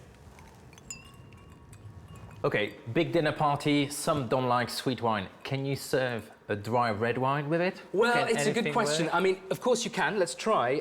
The problem is it creates a huge amount of clashing in the palate, and it's a little bit like having a refresher and a cheese and onion crisp at the same time. You're thinking, split in 2 directions, not very pleasant. However, this is a fantastic Rioja, very expensive Grand Reserva from 2000. Yeah, it's amazing. So let's just try a little bit of the fantastic dessert. I'm debating that. Yeah. This is going to ruin Eric's dessert. Delicious dessert. I should beg for forgiveness what I'm about to do. Oh. That's like having an orange juice just after brushing your teeth. It's just so bad. I was in danger of just showering their entire place. Absolutely horrific. I mean, I think avoid red wines in general. Yes. But there are some sweet red wines, of course, that you can deploy. But dry red wines, not a good one. Forget it. Get out of here. Okay. Next is a rich chocolate mousse with soaked cherries. Will this fruity, chocolatey double whammy floor Ollie?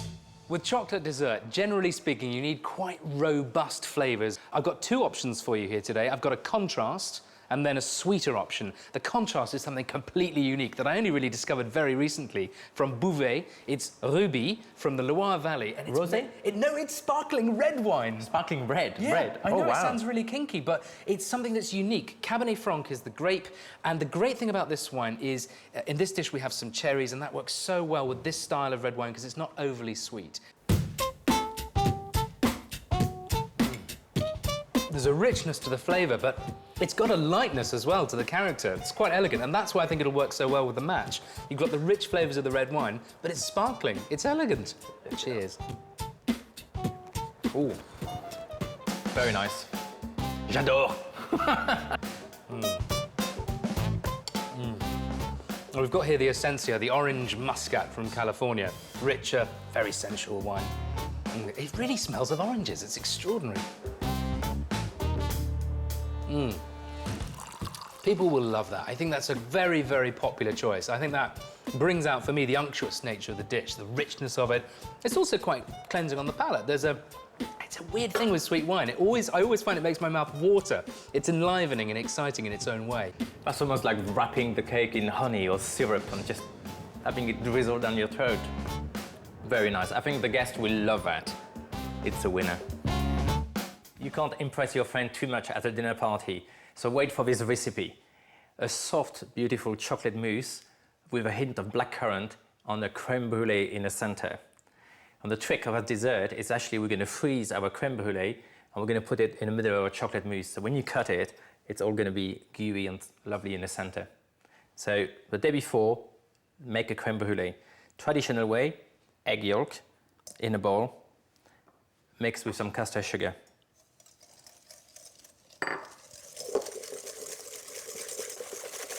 So when they are mixed well together, we're going to add some hot cream to it and some vanilla pods. Add cream to a pan and bring it to the boil. Scrape the seeds from the vanilla pod and add to the cream. Then whisk it all together. Pour the cream over the egg mixture and whisk. Pour it into the brulee dish and bake it in the oven for 30 minutes at 110 degrees until set. So we're going to make the blackcurrant and chocolate mousse now. And actually the flavour of the blackcurrant is going to come from using blackcurrant tea. I'm using tea bags here, but you can use loose leaves as well if you want to. So we're going to remove the tea bag from our sugar syrup.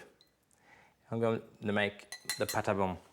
So to do that, I'm just going to put the egg yolks in a mixer. This. Pâte à bombe is a concoction of sugar, water and egg yolks that can be a base for various mousses.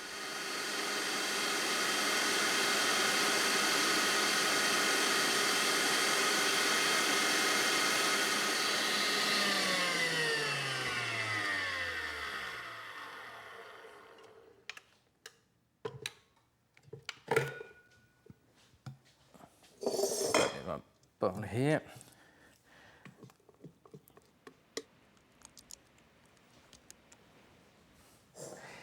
So I got some dark chocolate here, which has been melted, and some hot double cream. And I'm just going to add that to the chocolate just to make it a bit more fluid.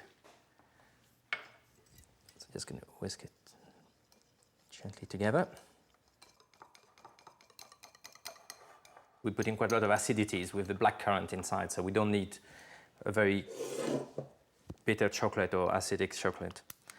And I'm going to add that to our egg mixture.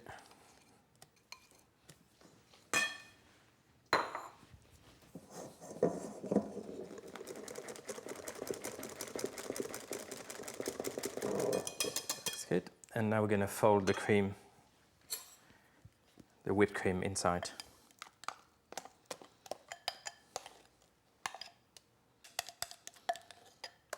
And I was looking for a kind of glamorous name for it, so I just thought about Mogador is a place in Paris.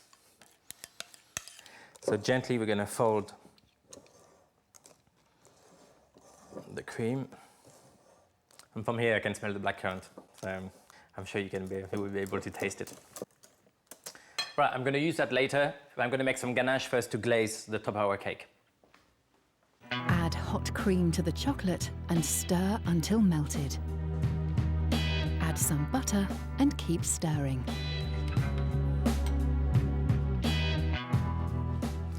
Let's assembling our fabulous dessert.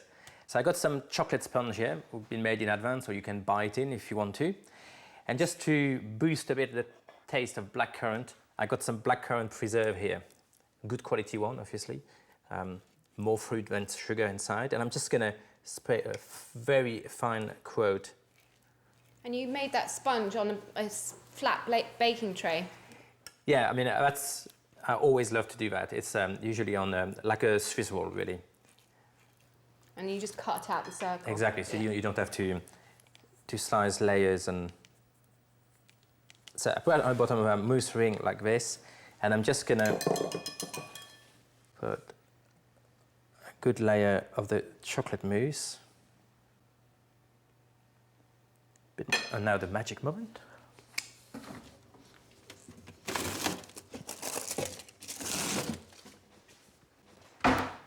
The frozen creme brulee. So just loosening up a bit on the edges. So it becomes almost like ice cream, almost. Yes, it is, yeah. And you just press it down in the center.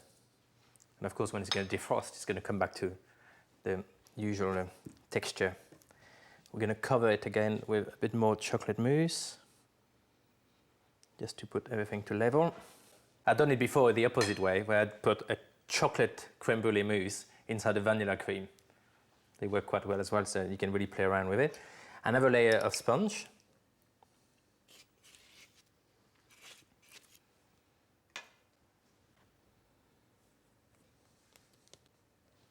And we're just going to level the whole cake with the rest of the mousse.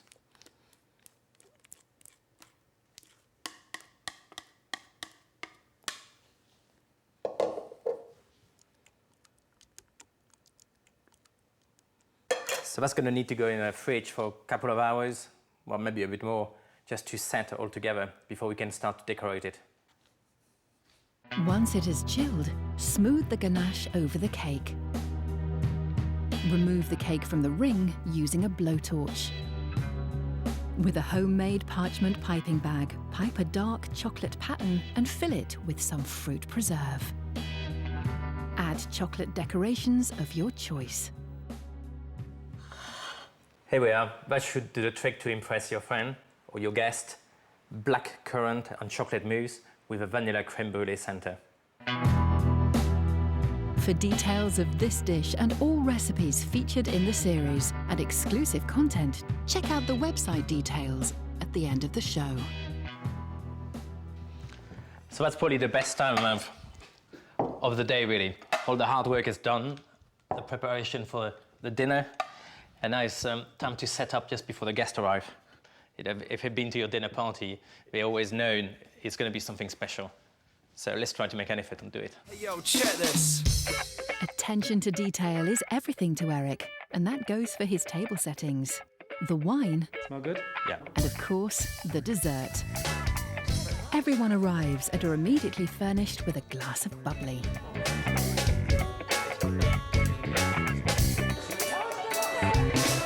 Cheers, guys. Cheers. Cheers. I keep it the starter, the main course, quite simple because I'm going full whack with the dessert. Excellent. Because we're not having just one dessert, we're having 3. Do I detect mixed feelings amongst Eric's girlfriends? Guys, can we sit down? The dinner is ready, so let's... A simple starter of gravlax and a main of pancetta-wrapped chicken with basil whets everyone's appetite. You can have a good starter, a good main course, or average. If you have a very bad pudding, that's what you will remember. Attention! Oh my gosh, look at those. Too good to eat. All things on the top. Yeah, I named it Mogador, and it's a dark chocolate mousse flavored with black currant tea and a special center. Ollie's recommendation, the Californian Musca, is served with the Mogador. Musca, please. And it's a lovely dessert wine, and it's not too sweet, because you know sometimes dessert wine are so sweet with the with cakes, so it make the whole thing too sickly. So good. Oh, Eric. So good. Yeah, very nice. Lovely. Gorgeous. Can you guess what's inside? Just to remind you, we've got a second dessert coming. Oh no. What I'm going to do is I'm going to bring the syllabub first. They're probably going to think that's it. And we're going to bring the tray of the flambé coffee. Hopefully we will love it. It'll be the end of a good evening. I just dimmed the lights so we can be sure we can see all the flames and we get the whole explosion and impression about it. Flaming Grand Marnier is poured over the soaked orange peel. Yeah, flavors. What is this? Watch your hair. Wow.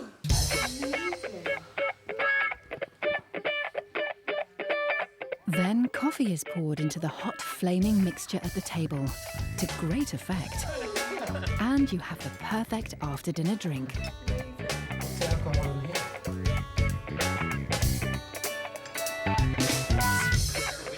Eric's philosophy: put all the hard work in beforehand and into creating stunning desserts, and you can enjoy your own dinner party.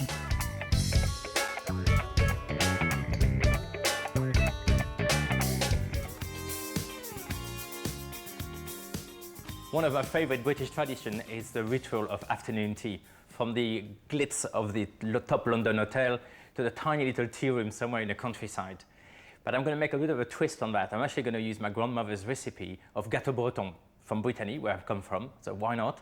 And it's a rich shortbread with slice of apple. So a very basic recipe, really. Just unsalted butter with some golden caster sugar here. Just adding that together. And I'm going to cream them with the mixer. So that cake usually was used, typically for in the afternoon. The you know, in Brittany we don't have tea, but usually it's coffee. So you'll have like a good slice of that in a big bowl of steamy coffee. And when it was like a big like banqueting or family reunion or something, my grandmother used to make like a big one, and she used to take it to the baker and cook it in the baker's oven. I don't think you can do that these days. Next, add the egg yolks and the flour. Mix it all together. Add dark rum. Fill the cake tin with the mixture and press it down firmly. Right, let's prepare the apple now. So I got a cooking apple. I'm just going to peel it. Another traditional way to do it as well is to use prunes inside. But I heard British people don't like prunes, so we're going to do it with apple. And I'm just going to layer the apple, leaving a gap on the edge, because we're going to press the shortbread mixture on top, so we don't want the apple to come out on the side. So. Right, and we're just going to press the rest of the mixture on top.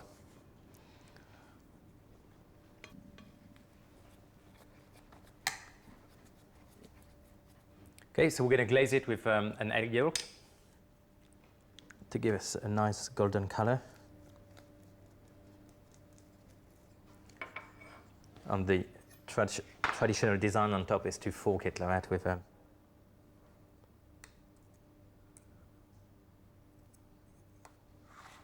And that's ready to go in the oven. Cook for 40 minutes at 180 degrees. Here we are, ready from the oven. Let's just loosen up a bit. Like so. And we're going to turn it up over. Come out.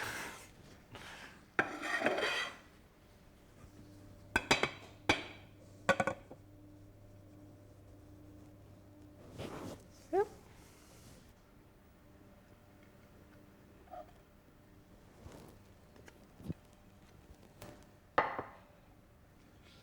Just going to give it a bit of a glamorous touch.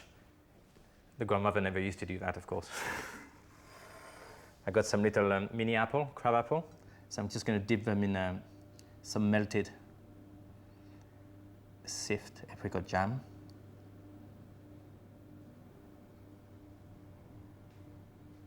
And I got some gold leaf here, and it's just going to...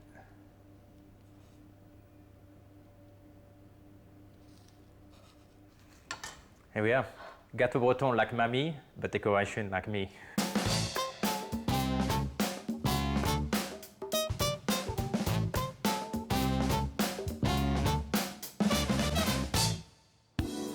Eric's come to one of his favourite cities in the world, Dublin. As well as taking in some of the sights, he's come to enjoy the meal Dubliners really revel in, afternoon tea. But it's early to bed for Eric as he's up at the crack of dawn to deal with a different meal. Breakfast. He's cooking on the country's leading breakfast show, Island AM.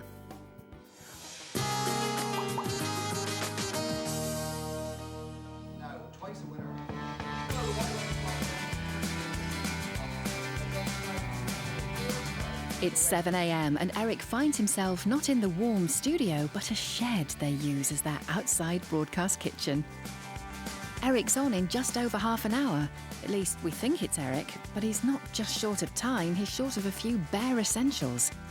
Eric didn't realise he needs to bring his own equipment. Has no decent knife, scales to weigh the ingredients, or pans.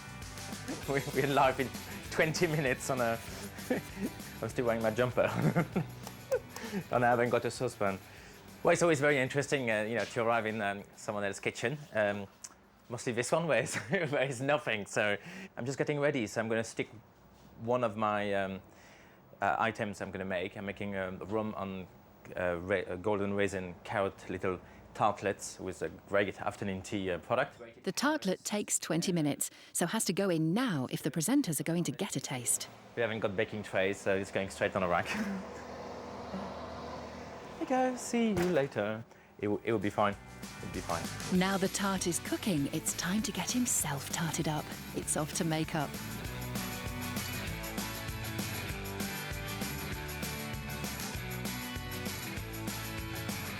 So the presenter is nice? They are. They don't bite? No, I'm well able for them. No, they're lovely, I have to say.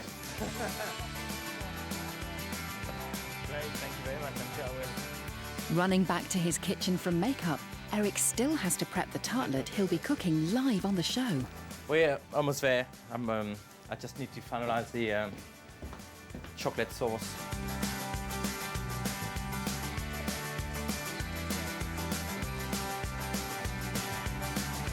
Aidan, the presenter, walks in. A quick hello, no rehearsal, and they're off. Thanks indeed, Mark. Welcome out of the kitchen. We're delighted to welcome Eric Lanlard to the studio this morning, to the kitchen. You're going to be seeing a lot more of Eric because this new series starts here in 3 in November. And I mean, it's now that you are sort of the, put it in football terms, the Zinedine Zidane, if you like, of your industry in the UK, and now branching out into Ireland. We're looking forward to the show. So people at home will be wondering, what can you do? What are you going to make for us this morning, Eric? Yes, well, what can you do? And quickly as well, very simple recipe. I got some 3 eggs already pre-cracked here, and I'm going to add a 4th. Things are going swimmingly when Aidan throws Eric a bit of a curved ball. Are you bringing truckers into this, to your programme as well? Are the truckers going to be making desserts, or are they tasting them? Sorry? Truck drivers, are they involved in your... Did you do a series with truck drivers making cakes or tasting cakes? No, we went around visiting a lot of people to make them doing cakes. We went to rowing clubs, we went to builders, and so it's all very interesting. Having coped with that admirably, he's now only got 3 minutes to finish his tart and chocolate reduction, but passes with flying colours. Deep down, does it ever even out? Does it even out in the long run? Deep down, does it ever even out? Does it even out in the long run? Deep down. Aidan at least seems suitably impressed. I don't think I'll do any more work this morning. I think I'll just stay in here with you. This is great.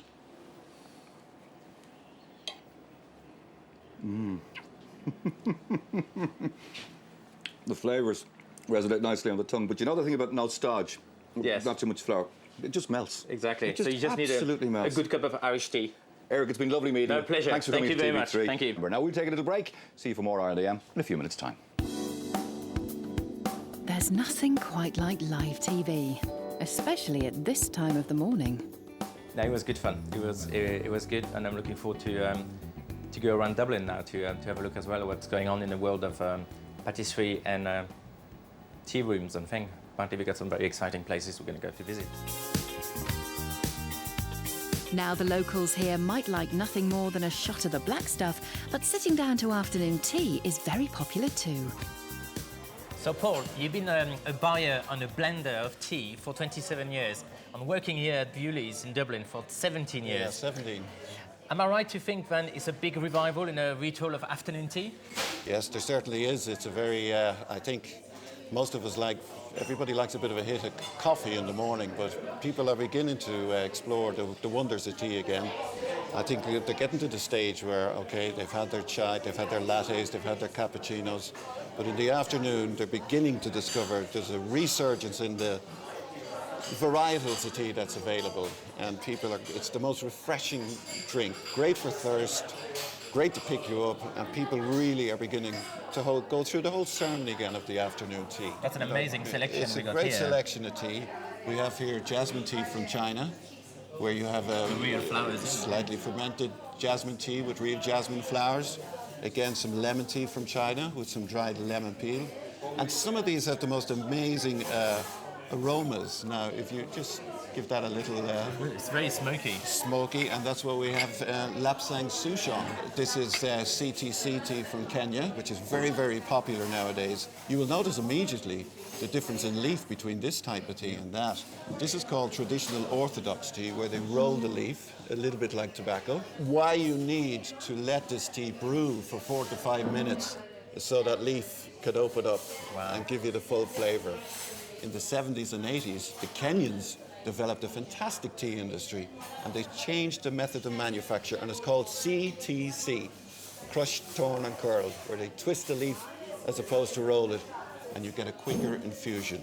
Okay, Eric, I mean, we've been looking at these beautiful teas here for beautiful a leaves, little yeah. while. I can smell it. Lovely mixture of aromas. So what I'm going to do, I picked 2 that we can taste, where they really are going to taste totally different. Yep. The first one I've selected is an Assam Orthodox tea, nice roll leafed. It is seasonal. The optimum time we buy this is between June to September. So this is July harvest, and it's just arrived in Dublin last month actually. So that it would should be taste an very Indian fresh. tea. Is it from Indian tea, North India. Let's have a taste. Now, a tea taster would describe that tea as malty, slightly creamy, totally clean, with a little bit of point on the end, almost a muscadet, and that's the little bit of our Darjeeling you're picking up right at the end. The nice flavour. It's got at the quite a back lot of of the tannin. Yeah, Yes. very, very refreshing. Very refreshing. Will you drink it on its own like that, or? I would drink it on its own, particularly in the afternoon. You should try it on its own. The reason why Irish and English people drink tea with milk a lot of the time is we're not very warm countries in the winter. Exactly. So we make our tea scalding hot. Now, I prefer to let my tea just cool a little bit rather than pour lots of milk in. Yeah. But this tea will take milk very well. Eric tries the Assam with milk and finds it's a drink transformed.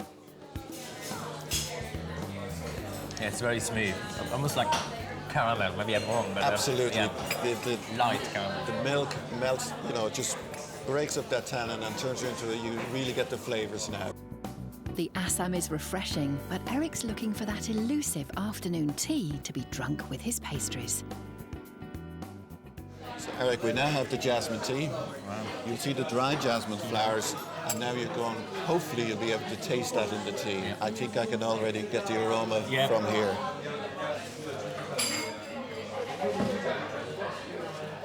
Yeah, it's very refreshing. I can imagine that, for me, that would be the perfect afternoon tea. Perfect, with, some rich fruit cake, maybe some fruity berry tart with it, even chocolate, I think. Absolutely. Because it's, a rich chocolate cake with that would be perfect.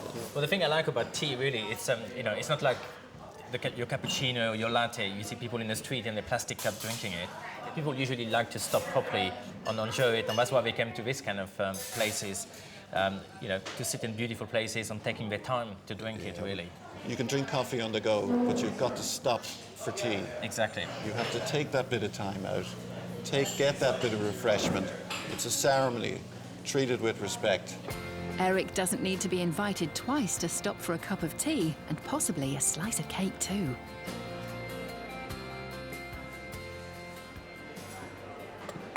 This is great. Coming here to Dublin today remind me of how important afternoon tea is. And it's not just about the cakes on the, the plate, but how important the tea is. I learned so much today, and I think afternoon tea should be the new lunch, really. Great place to meet your friends or treat someone special. And if you don't want to have a whole dinner, I think it's quite a cheaper way to treat someone and to have a great afternoon. I went for my jasmine tea, which I thought was my favorite at the tea tasting, and I got, of course, you can't have afternoon tea without a scone, some delicious strawberry preserve, and I'm treating myself to a lovely carrot cake, who I'm sure will work perfectly with this lovely brew. Hope for afternoon tea.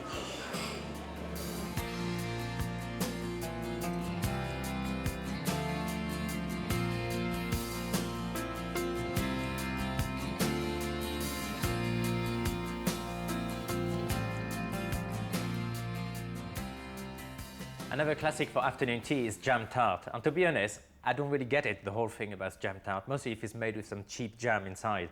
So I'm going to do my kind of own version, something much lighter than the previous cake we made. Essentially, fresh raspberry are going to be baked in the tart base with fresh basil. And the combination is just amazing. So to start with, we're going to start to make a layer of sponge. And instead to make the usual big gateau sponge, we're actually going to make Swiss rolls. I prefer to do that. It gives you, it's faster, and it actually keeps much softer as well. So just a classic recipe, but we're going to cook it very thinly like a Swiss roll. To make your sponge, take caster sugar and butter and whisk together until creamy. Add the eggs one at a time and continue whisking. Add a splash of water and some flour and combine. When the mixture is pale, spread it onto a baking tray, then it's into the oven. So when your sponge is cooked and cold, you just cut it off. I'm using a metal ring to cut it from the sheet. If you haven't got a metal ring, just use a plate. At the moment, it's the right size. And you can see it's very thin, but still very, very soft because it's just been zapped in the oven. So it's really the best way to make it work. And another thing you're going to need for this recipe is a pastry shell, basic short crust pastry, so you can cook that in advance with the baked blind, or you can buy it in as well if you wanted to. So the first step is we got here some raspberry preserve, good quality one, and with a palette knife, I'm just going to give a good coat on layers on our sponge. So it's got a good combination because you're going to get the crunchiness of the pastry and a sponge on the inside. So it's kind of almost like a cake stroke tart. And it's really important you use good quality jam and not something with bright red and just full of sugar and no fruit. So just put a good layer like this, and we're just gonna flip it over inside the tart like that. Just press it down. And the next step is to make a basil syrup. Add some caster sugar to a pan of hot water and stir till dissolved. Add some fresh basil and leave to infuse. And I'm going to soak the sponge with the syrup using a brush. Give it a good old soak. You can do the same version with of the tart, but using strawberries. And you can even grind some peppercorn because it's got a good. It does work very well with strawberries. And now we're just going to completely cover the top with fresh raspberries.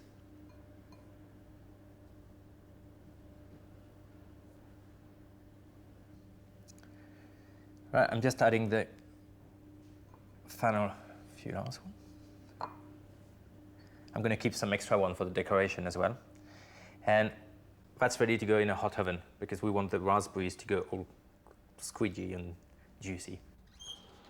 Bake the tart for 15 minutes at 200 degrees.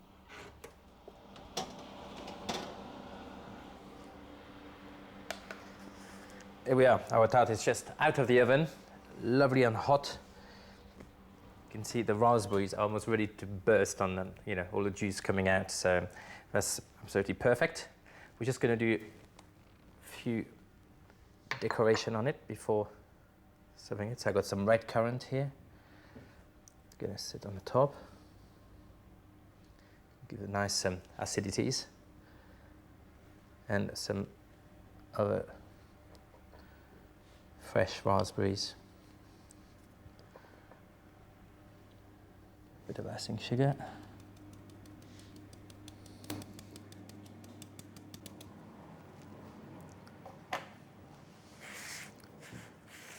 Here we are, a perfect alternative for an afternoon tea. The only thing you need now is a nice glass of Prosecco. For details of this dish and all recipes featured in the series and exclusive content, check out the website details at the end of the show. When you're around. When Brits think of classic French puddings, they think of complicated and fussy pastries, thick, heavy cream tarts and artery-clogging gateaux. But that's not always the case, and top pâtissier Eric Lanlard intends to prove it. Coming up, the classic French dessert named after the patron saint of pâtissiers, Gâteau Saint-Honoré, a stunning cake of caramel-glazed, cream-filled profiteroles on a puff pastry base. Eric goes back to his culinary roots to see how things have changed in the world of French patisserie. Pastry is like chemistry, you know, you have to weight everything and be very precise. And a Parisian classic, fraisier. One slice of this will transport you to that little cafe on the bank of the Seine.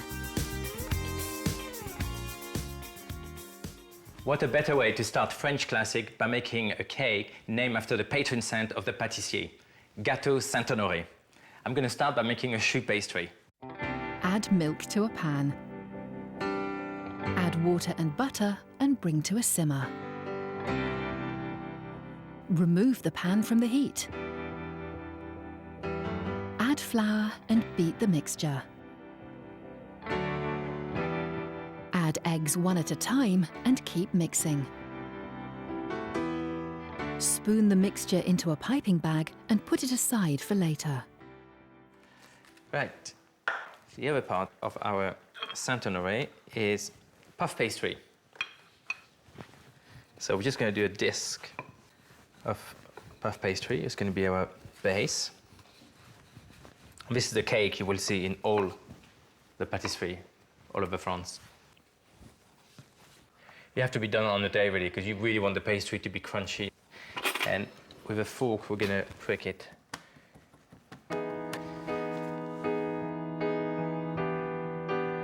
Pipe the choux pastry mixture in 3 rings around the edge of the puff pastry. Pipe a smaller swirl in the centre. Then pipe the petit choux, or profiteroles to you and me. Put them in the oven at 200 degrees for 30 minutes.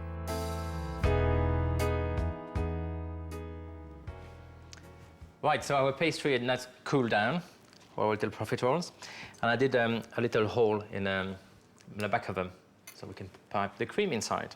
So I got some caramel here. Just stir sugar and water, and we're gonna dip the profiterole inside.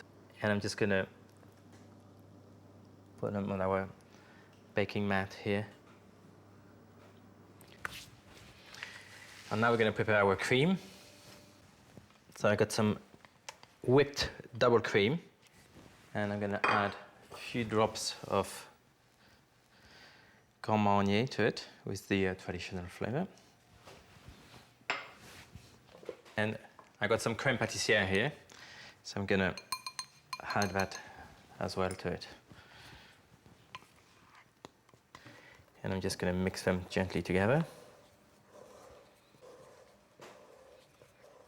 And I'm gonna fill the profiterole with the piping bag.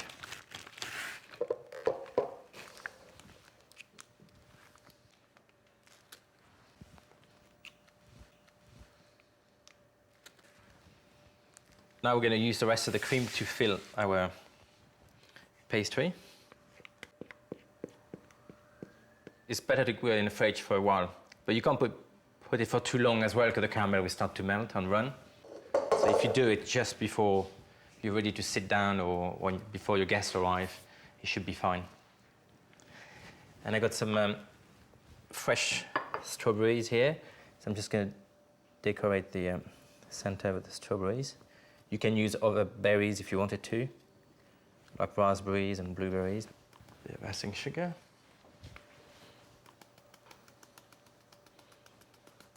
So now we're going to use the rest of the caramel to decorate the cake. And you can see the caramel is quite thick now. And we're going to place our profiterole all around it.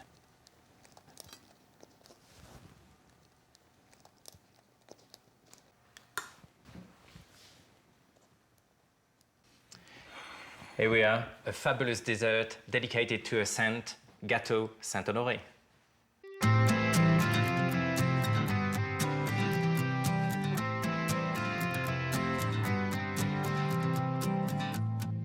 Saint-Honoré might be the patron saint of patissiers, but Eric's probably more in need of St. Christopher as he's on his way to any patisserie chef's spiritual home, Paris. Although thrilled to take in the iconic monuments, he's here to explore the districts that are still home to French cafe society, from cutting-edge patisseries to traditional shops that fulfill our romantic idea of what a French cake shop should look like. Most people come to Paris to see the sightseeing, to see the monuments like the Eiffel Tower, Versailles, Notre Dame. But this is when I get excited. We are in the Quartier des Halles, and everything around us here is all about food. Fishmongers, sushi, a lot of patisseries and bakeries. But this one is a very special patisserie. It's actually the oldest patisserie in Paris. It's been open for more than 200 years. And guess what? I'm not the first person from the UK to visiting. It's got the royal seal of approval. Her Majesty the Queen was here and she loved it. La Maison Storher has been open since 1730. The beautiful interior with its frescoes has been lovingly preserved, and the cakes are of a more conventional style too. The rum baba was invented here and is still a bestseller. You can see, this place is quite traditional. That's what I like. I like the tarte aux pommes and this apricot tart. Nothing, just puff pastry and the fruit cooked on it.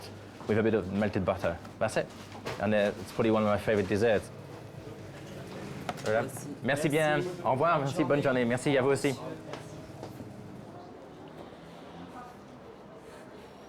Very nice. You know, sometimes when you're fed up to eat in top-end restaurants and only like kind of simple bistro food will do, same with patisseries, you know, but you can't beat this. A simple tarte aux pommes or a tarte à l'abricot, like so traditional, very simple. It's all about the taste. This, anytime for me, anytime. Inspired by his experience along the Rue Montorgueil, Eric has decided to head to a rather famous landmark. Well, I don't think you can be more Parisian than this. The Eiffel Tower on the back, on the Trocadero facing me here. I'm going to make a typical French fruit tart. Well, the base is a short crust pastry. On here I got some creme Patisserie, whose people describe as custard, but it's actually a confectioner custard. And that's been made with some whole eggs, a bit of corn flour, some sugar, and some milk. So I'm just going to pipe that in the pastry case. And this one is just got a bit of vanilla inside, but it can be flavored with a bit of kirsch maybe, or rum if you wanted to put a hint of alcohol. But I don't think you need anything, because we're going to put so many great, gorgeous, exotic fruit on top. You don't need to add any other alcohol. I think you would probably spoil it. So, and I'm just going to start to place my fruit on the top. We got some figs. They're in season at the moment. Beautiful color inside. Look at that. Nectarines now. I'm just going to cut them quite chunky quarters, with lovely red color inside. Kiwi for nice green colors. Okay, and the next one we got some, it's called physalis, or known as well as Cape gooseberries. And the leaves are quite pretty, so if you just twist them a bit, like this. Okay, so now the final touch to give that lovely patisserie shop look, it's the glaze. And it's something, you know, when I started to make cakes, I always wanted that lovely shiny glaze, and I didn't know how to get it, so I used to cycle to miles on my own to try to get to different shops to try to get the supplies. But actually you can do it easily at home. It's just some apricot jam, diluted with a bit of water, and just pass it through a sieve after you took it to the boil. Here we are, a very exotic tarte aux fruits. Not exactly the best exotic weather we got here, but you know, we're in Paris, fabulous location, and a lot of lovely Parisian people around us, so let's see what they think about it.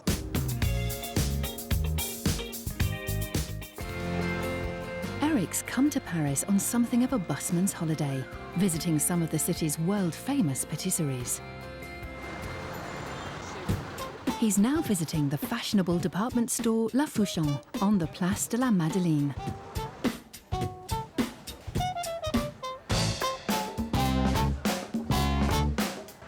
It's understandably a tourist attraction with its eye-catching, beautifully modern design, but it's also the destination for in-the-know Parisians who frequent its halls and cafe. You can, of course, take away, but if you're like Eric and can't wait, you can tuck in straight away. It's all about the unwrapping on what you're going to find inside the box. And look at these beautiful boxes of patisseries. And just the presentation. And that's why people take them, you know, as a gift at home, or, you know, if you go to a dinner party, it's always, you know, it's a special moment as well. And when we're talking about fashion, if you see a tart, how do you expect to be? Normally, it would be round. Look at this one, square. And this one is a chocolate with praline on the top. Very nice pastry with a...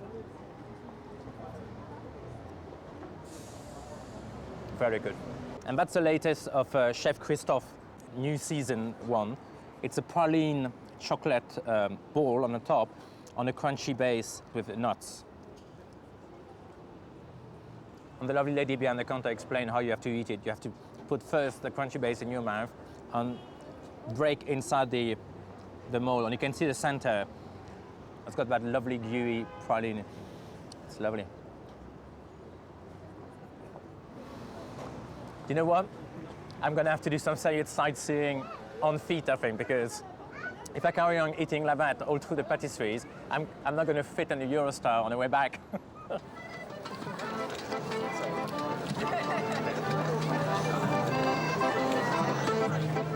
Eric is true to his word and explores the city by foot, ending his evening in Montmartre.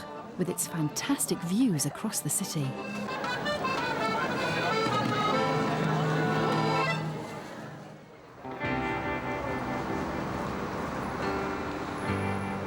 Sunday morning brings Eric to the Saint-Germain district of the city.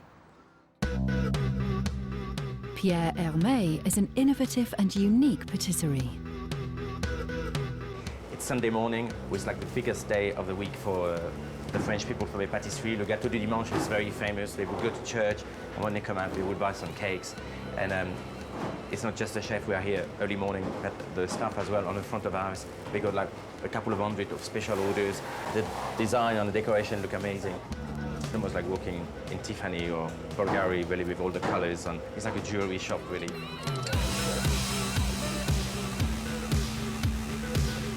To describe these delicacies as cakes doesn't seem to do them justice. But when you consider that buying this chocolate tower will set you back €85, perhaps it's more comforting to think of it as a piece of art. We are here in the laboratoire of Pierre Hermé. Of course, laboratoire is the French name for a patisserie kitchen. As we know, pastry is like chemistry. You know, you have to weight everything and be very precise. And probably even more in this laboratoire, because Pierre Hermé is well known worldwide about this cutting-edge dessert and decorations.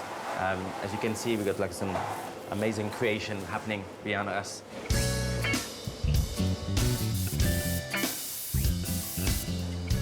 The millefeuille is obviously one of the most traditional cakes you will see in all the French patisserie.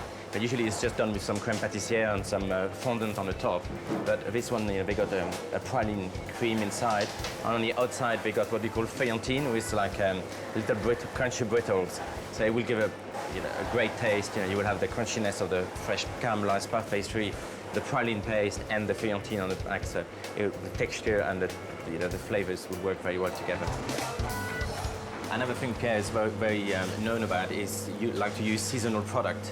So this one is just available now for a short period of time because it's the fig season. So they got the roasted figs at the base, some lovely fresh raspberries, and on the top it's going to be a creme chibouste, which is a very traditional creme, and that's going to be toasted with the big iron, the electric iron on the top. Well, I was talking to someone earlier who was saying, you know, Pierre sits in his office day and night, and the first thing he does is first drawing his desserts. He draws them, and after make the recipe around it. And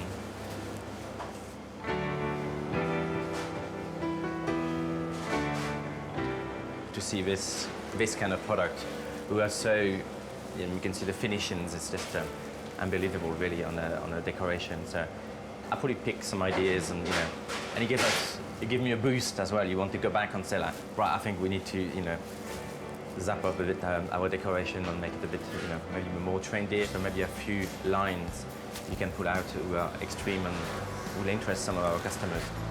It's time to bid a fond farewell to Paris and head back to London to make a French favourite, fraisier.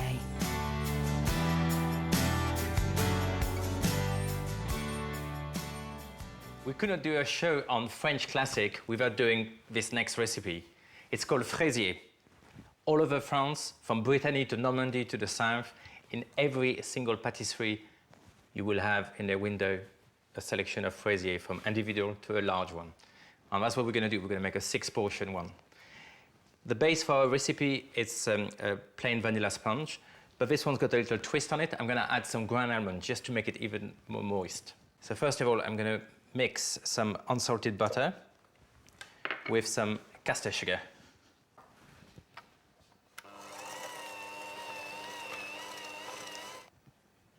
Eggs.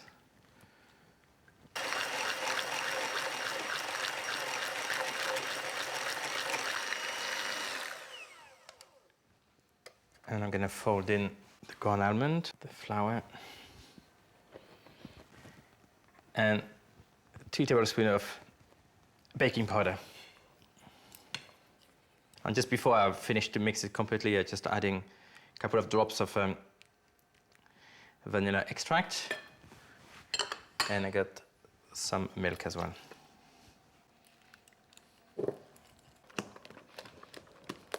Yep, that's perfect. And I got a tin here, just lined with butter. I'm just going to pour the mixture inside. For the recipe, actually, we only need 2 discs of 2 very thin slices of sponge inside. So that's going to give you a bit extra, but you can always freeze it or maybe make 2 cakes. That's ready to go in the oven. Bake for 1 hour and 20 minutes at 180 degrees. Once cooked, slice the sponge thinly into layers. To make the creme mousseline, crack some eggs into a bowl. Add caster sugar and flour and whisk together. Add hot milk and pour it into a pan. Stir until thickened. Add butter, vanilla extract and kirsch. Take off the heat and leave to cool down. So the creme mousseline is completely cold now, and we're just going to whip the other half of the butter inside. So you can see it's very low-calorie dessert. In a lot of patisserie in France as well, they use that cream to put in the bottom of the little French fruit tart. That's perfect, it's just nice and stiff. So in a ring here, I'm going to put a layer of our sponge at the bottom. And I got some strawberry being cut in half, and I'm going to put that side on the side of the ring. Keep adding strawberries until the tart is full. Cover with creme mousseline and top with another sponge layer. Cover with a final layer of the creme mousseline and then into the fridge to set. There you go, this is set. I'm just going to roll the marzipan over it now. The very traditional way is to have bright green marzipan or pink marzipan. We're going to keep it with natural color marzipan. Push it a bit on the inside the ring. And with the blowtorch, we're going to toast the marzipan. There's actually a great smell when you do it, but on the same time, it's a great taste as well. With a knife, loosen the cake from the ring and slide it off.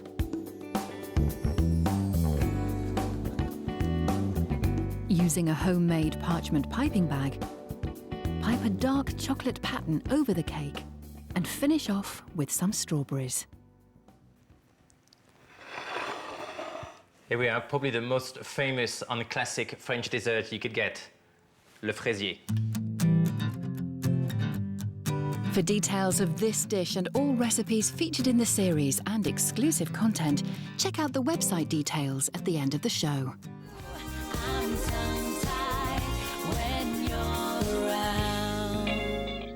There's nothing quite like the smell and taste of a freshly baked cake. Next on Glamour Puds, top patissier Eric Lanlard reveals the hard and fast rules to successfully baking your own, as well as some tricks that'll help you turn your boring old sponges into works of art.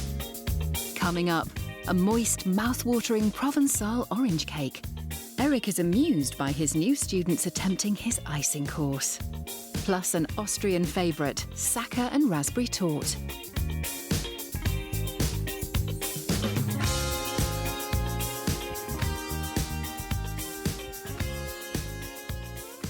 As I've been nicknamed Cake Boy for so many years, I thought it would make sense to have a show just on cake, proper cake. So the one I'm going to do today is actually a Provençal orange cake, but it's actually a flour-free cake, so it's just ground almond. That's going to give us the texture and make the cake actually very, very moist. So we've got some ground almond here, and I'm going to add to it some caster sugar. And we got some baking powder, 2 tablespoons of baking powder to make it rise, and a little touch of Provence, some dry lavender. And you can buy it now in little jars in most delicatessen. They will. It's very good with chocolate as well. So, and to that we're going to add some eggs. So I'm going to mix the dry goods together first. And we're just going to break the eggs.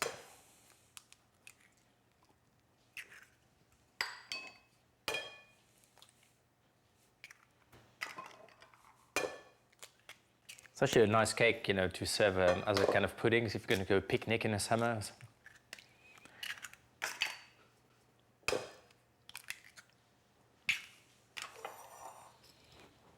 So I'm going to start mixing it like this.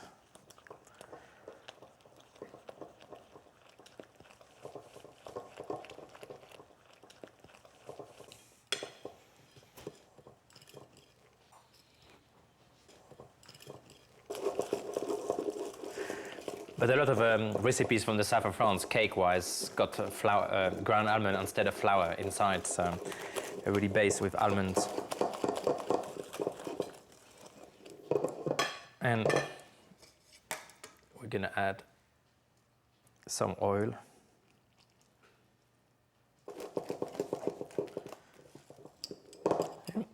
And we're gonna add the zest of oranges. Grate the orange zest into the mixture as well as 1 lemon. So we're just gonna mix it well.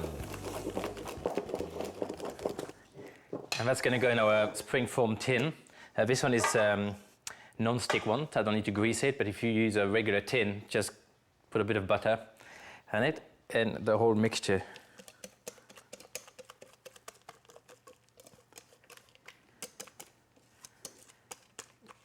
is going through. And the thing I forgot to mention, don't discard the orange and the lemon. We are going to use them.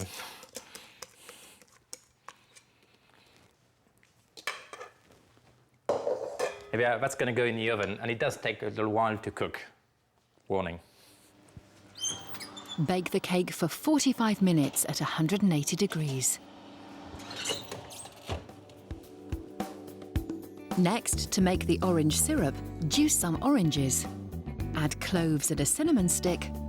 Stir and bring to the boil. What a lovely combination of flavors. It's delicious. So we're just going to release the cake. It was cooled down. And from our tin, and just lift it up from slightly.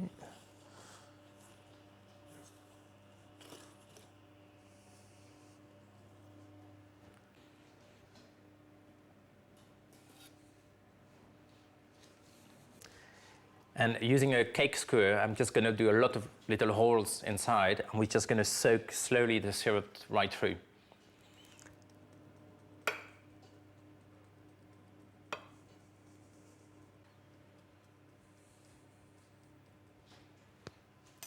Yep.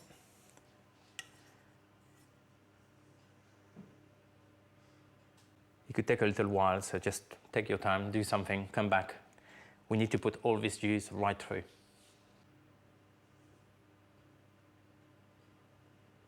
So all the syrup is gone in now, and I'm just going to decorate it with a few thin slices of orange.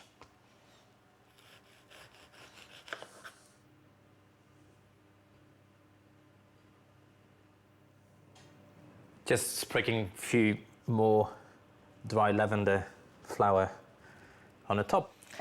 Here we are, my latest creation, all the flavor of Provence in a deliciously moist cake.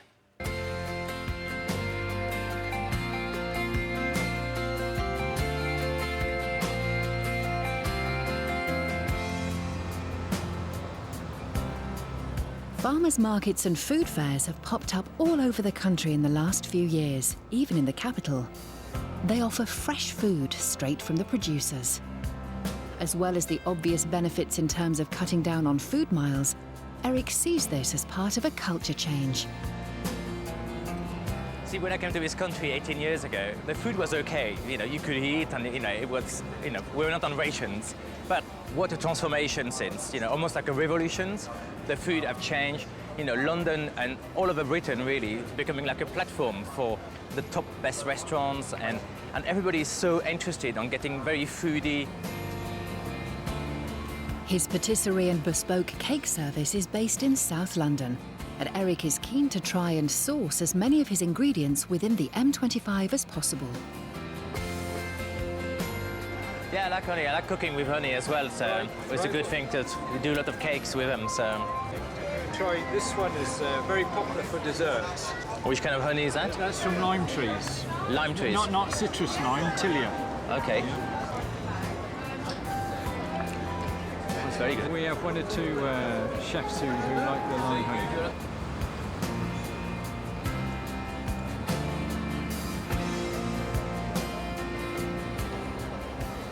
Are you doing well? We're doing really well, and the weather helps. Yeah, exactly. Fantastic day. Though Eric always bakes his own cakes, it's always good to check out what your rivals are up to. Lovely and chunky. Thank you. Thank you very much. So, this is the moment of truth. It's very nice. Very moist. Yeah. It's a very, very secret recipe.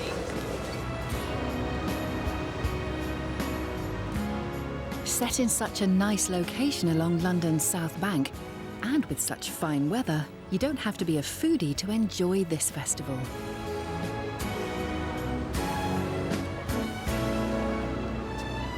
People are so interested, and people want, they want to know where the food come from, and where the ingredients come from, who produce them, and they want organic, and they want, even the supermarket are on the roll now. You really can get everything. I mean, it's been such a transformation compared to what it used to be, and people are happy to sit on a Sunday morning and to learn from chefs, and the chefs are prepared to share their secret as well. So it's very exciting for everybody, and and let's carry on, and I hope it will carry on. I'm sure it will. I'm sure it will.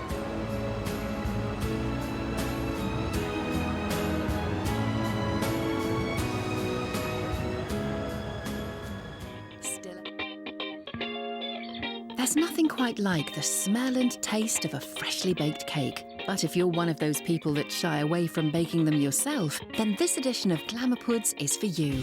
Top Patisserie Eric Lanlard reveals the tricks of the trade to ensure your cakes always rise to the occasion. Still ahead, an Austrian classic, Sacca and raspberry cake. But first, it's back to school. A course is taking place at Eric's London Cookery School today. This one's about how to make your cake stand out in a crowd. It's decoration and icing. We need to whip some cream. So let's have 550 ml of double cream. Here we go. Whisking cream, you know that sounds really easy. Apparently if you over whip the cream, it's just game over. We have mixed abilities on the course, from the novice to the professional. Calm down, it's not a race. But before we decorate, we've got to make. And this one is a chocolate mousse cake with rum-soaked cherries. It's like a lick. So deep down, does it ever even out? Does it even out in the long run? Deep down, does it ever even out? Does it even out in the long run? Deep down, does it ever even out? Does it even out in the long run? Deep down, does it ever even out? Does it even out in the long run? The cake's made, so it now needs to be chilled so the girls can decorate. Now we're going to do some decoration, and we're going to be able to use them on our chocolate cake. So we're going to use something which is called petal paste, which is like a kind of icing, but it dries very quickly and very hard as well, so you can make sugar flowers out of it all. But you can roll it very, very thin. That's a good thing about it. So first thing is to play a bit with it, to avoid to stick, just using a bit of icing sugar. And you really have to roll it as thin as possible. And using the little cutters, you can cut some flowers like this. And with the foam, the whole idea of the foam is so you push it in, and using this, you can do like this. So if you do a whole selection of flowers, and the same with the leaves.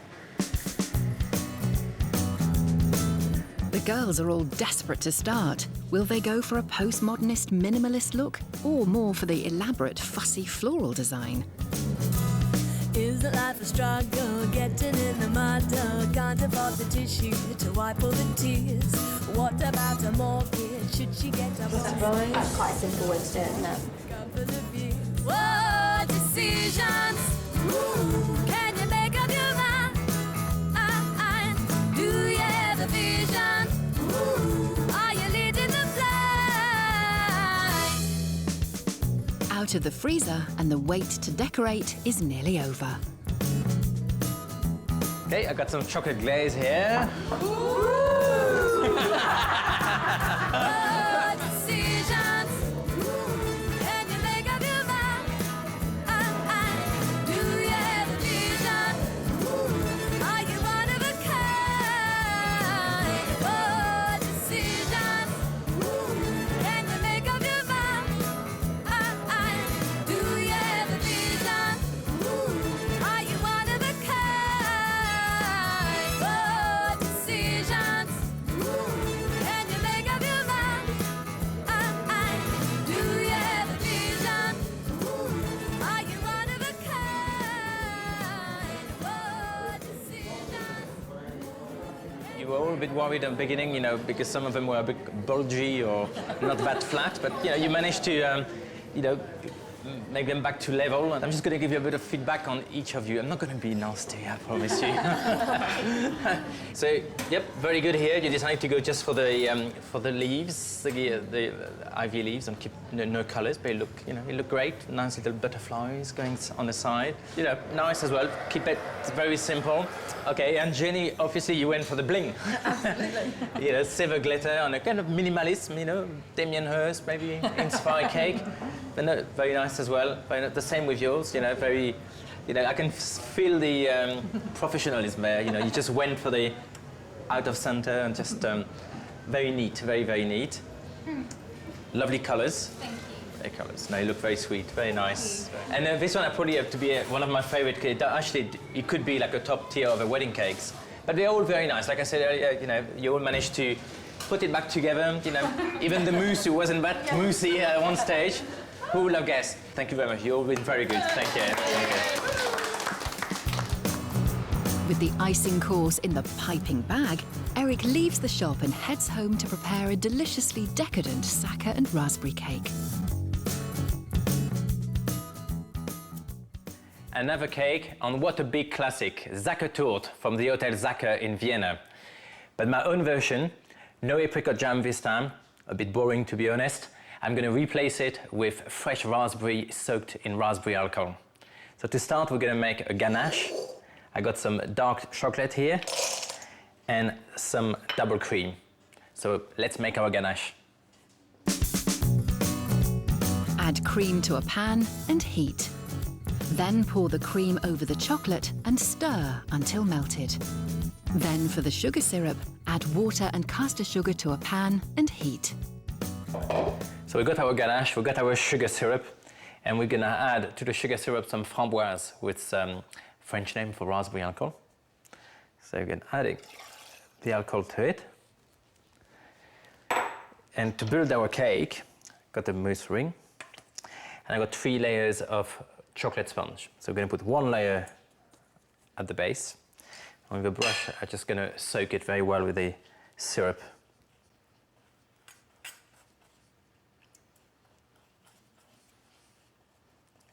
And I'm going to put 1 ladle of ganache.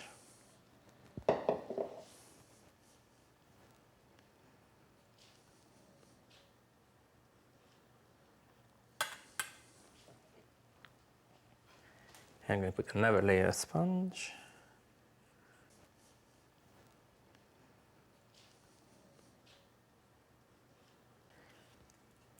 And more syrup.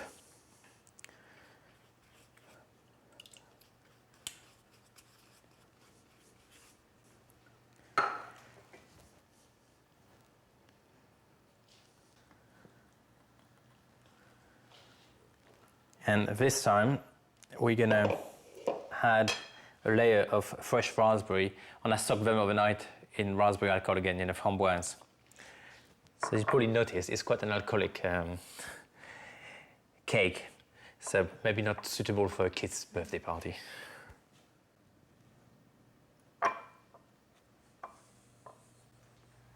Did the original Sacher tart have alcohol in it? It's got a bit of dark rum inside, yeah. And it's got, in the ganache, you put the dark rum in the ganache and you just layer it with some apricot jam. Right, I'm going to put another layer of sponge.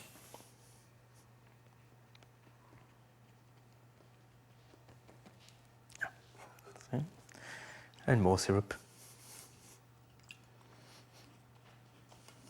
It will keep very well. It probably tastes better after 24 hours. I'll probably use it.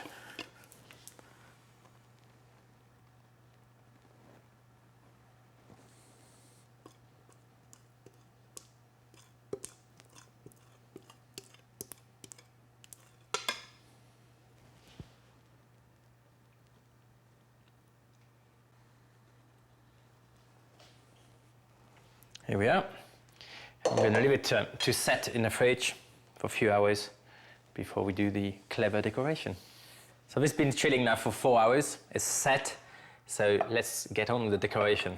So I got a piece of acetate here, printed with the cocoa butter. It does look orange now, but don't panic. When it's finished, it's going to look gold. That's the secret. That's what's happened when you put melted chocolate over it. So just going to pour the melted chocolate. Sometimes they come in sheets, so you'll have to cut them to the right dimension.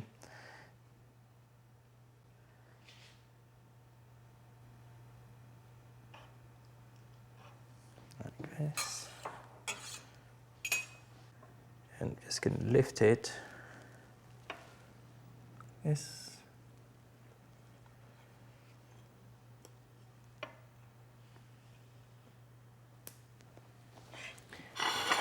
And I got some little chocolate shaving here.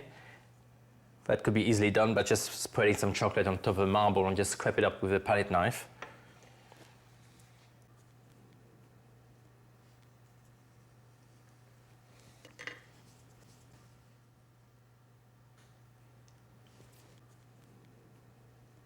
And a few raspberries.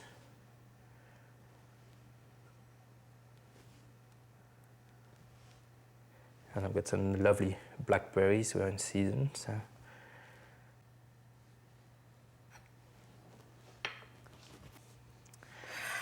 Here we have my own version of the old classic Sacher tart, and I think mine is much better.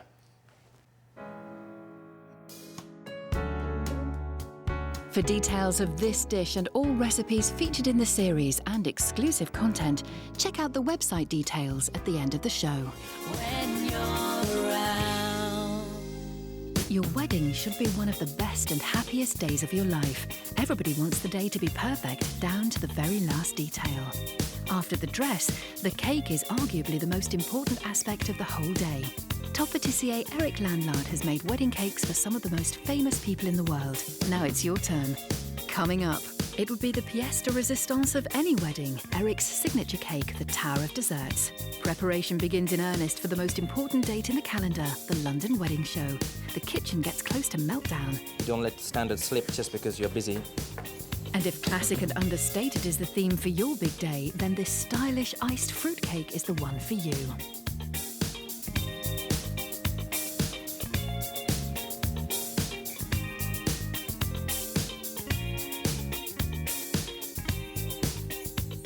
If your whole idea of a wedding cake is a rich fruit cake with a thick layer of royal icing, you came to the wrong man. My signature wedding cake is called the Tower of Dessert, a selection of 8 little individual desserts for everybody to share, to swap, and going to be used as the pudding at the reception. So we're going to make one of them, and it's a lemon cheesecake with amaretti biscuit. So the first step, I got some crushed amaretti biscuit here. Work very well with the lemon. And some melted butter here, and I'm just gonna mix them gently together. And the whole idea of the butter is really just to glue the pieces together. So that will do. And I'm using this set of mold, but If you can't get hold of them, you can use just individual little mousse rings you can get from any good cook shop. And I'm lining them with some little piece of acetate, so it makes them much easier to remove. Most cake decorating shop or cook shop will sell them as well, so you can cut them out of a sheet. And we're just gonna spoon it inside. I'm just gonna press it with a small spoon just to do a proper base. More and more people are coming to us and asking for a wedding cake they could serve as a dessert. Because usually the cake is served at the end of the evening where you're too busy dancing or too drunk. So nobody appreciates the cake, So more and more people coming and just say, I'm gonna spend all this money, but I want my guests to enjoy it. So that's gonna have to go in the fridge to set before we build up the rest of the filling inside. To make the filling, mix some cream cheese with whipped double cream. Zest 1 lemon, then add the lemon juice. Add caster sugar and mix it all together. Spoon the mixture into the moulds. Add a dollop of lemon curd, some more of the cream cheese mixture, and smooth it down. Right, so now we're going to decorate our little cheesecake. Now they are settled. So gently remove them by pushing them from underneath from the sets like this. And we're just going to remove the clear acetates. And to decorate them, I'm going to use some printed acetate band. You can get them usually in cake decorating shops or online. Most shops do sell them now. It's actually printed with colored cocoa butter. So it's all edible. It's a bit like the cheap tattoos kids use.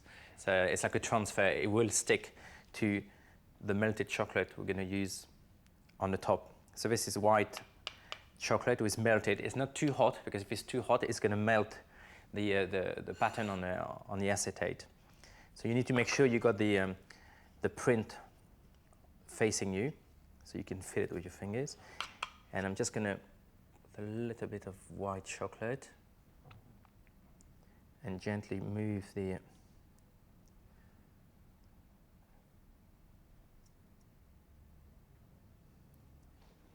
Okay, so I'm just going to lift a little cake here and gently pick the acetate. And the acetate is going to protect our little dessert as well. I mean, mostly for a wedding, people expect the cake to be on display for quite a long time, so that will protect from the heat or from the chocolate blossoming, with the different set of temperatures.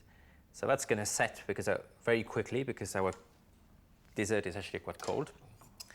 And we're just going to decorate the top. And I got some chocolate little fans here, and just a decoration of fresh raspberries and a bit of icing sugar. Here we are. That's one of the dessert from the Tower of Dessert. And best to keep them in the fridge as long as possible and as close to the reception, so at least we have very well chilled and ready to be on display till the big reveal. So I'm just going to lift them back and put them in the fridge. Our lemon cheesecake is now finished, undecorated, and it's been chilled in the fridge.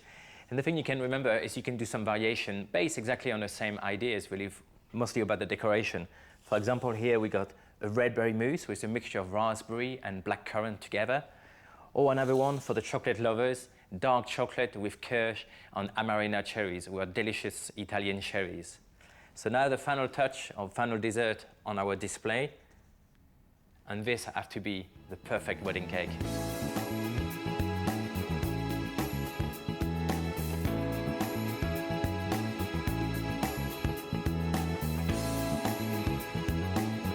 For details of this dish and all recipes featured in the series and exclusive content, check out the website details at the end of the show.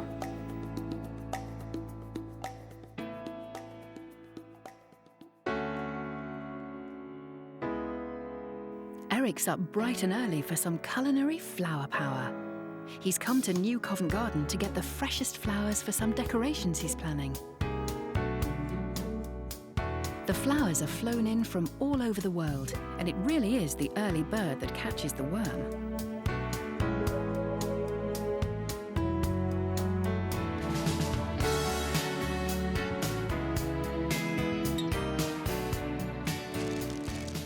Here we are. I love coming to this place. You know, the market is buzzing. It's beautiful flowers everywhere. When you come to decorate your wedding cake, you've got plenty of different options.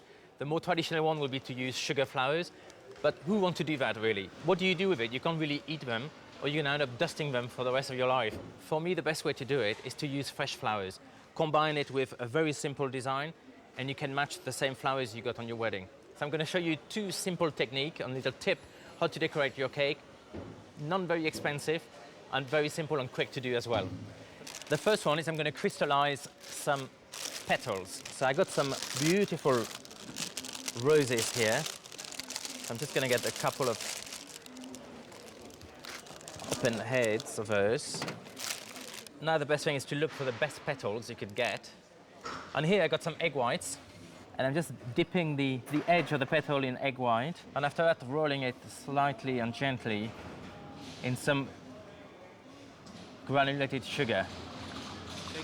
And you can see it's all crystallized. And the thing to do is to leave it to dry for a few hours.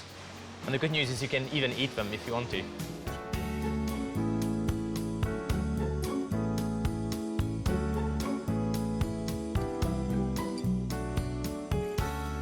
So I'm just going to leave them to dry for a few hours. And another of my tip, try to use roses who are actually scented.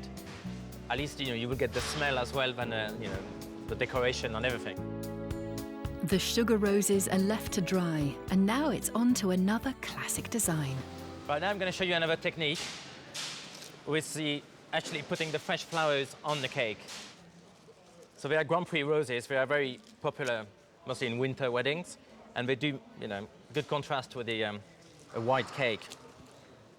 So I'm just cutting each flower quite short.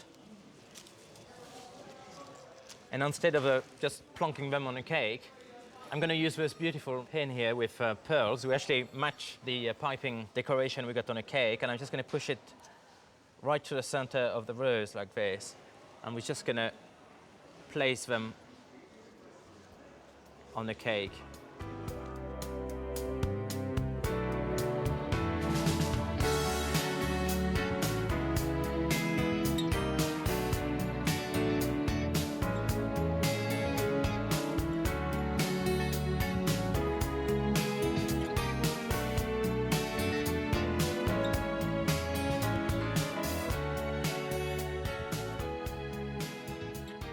But I think that's enough really to be, you don't want to overdo it as well. At the end of the day, it's a cake, it's not a flower display, so I'll probably just leave it like that now. And I'm going to use the spare flowers just to scatter some fresh petals around the base of the cake. But you can imagine this cake in a perfect, winter setting, maybe like a big old castle with big fireplace, quite dark, perfect winter wedding.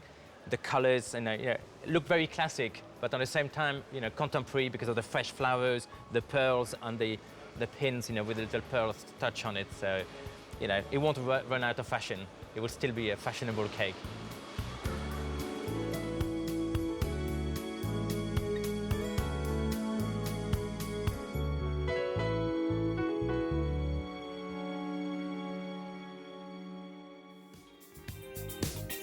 Next, a timeless classic, a white iced fruitcake with pearl detail. Plus, the heat is on as the kitchen gets ready for the busiest weekend of the year. Glamour Puds' wedding continues after this. I'm tongue-tied when you're around. Everyone wants their wedding to be the most special day of their lives, and for that, it needs to be planned to perfection down to the very last detail. And a spectacular wedding cake is arguably one of the most important aspects of the whole day.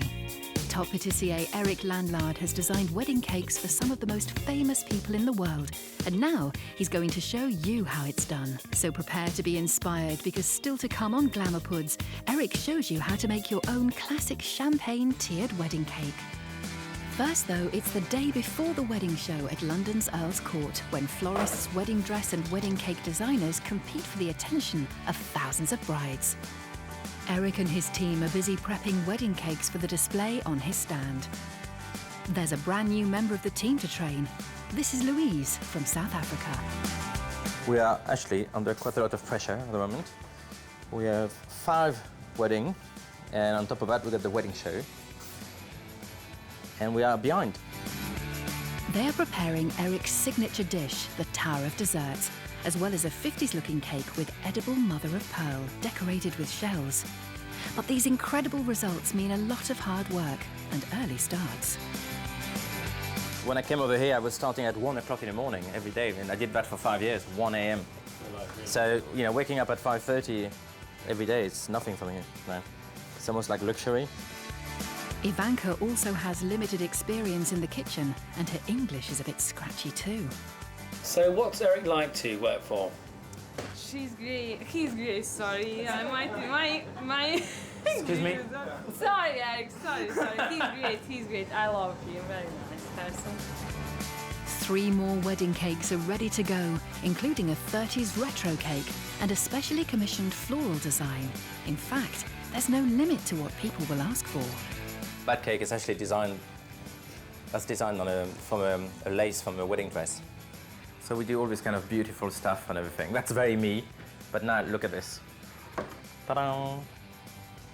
It's actually a birthday cake for the dog. Chuff is a dog. That's not me really. Pink heart cake with a dog on it. But you know, she's a very good customer. She orders a lot of cakes, so she's regulars and happy dog. The customer is always right then, Eric. Of course.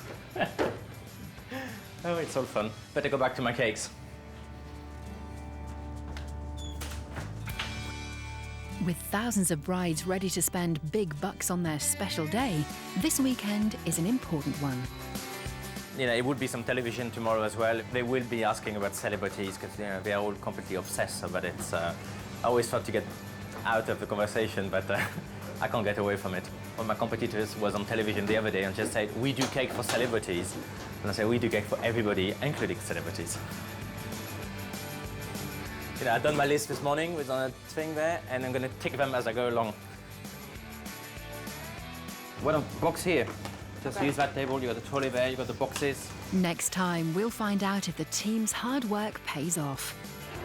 Someone stick with fat hands in a cake. But for now, Eric takes time out to head home to make a classic iced fruit cake.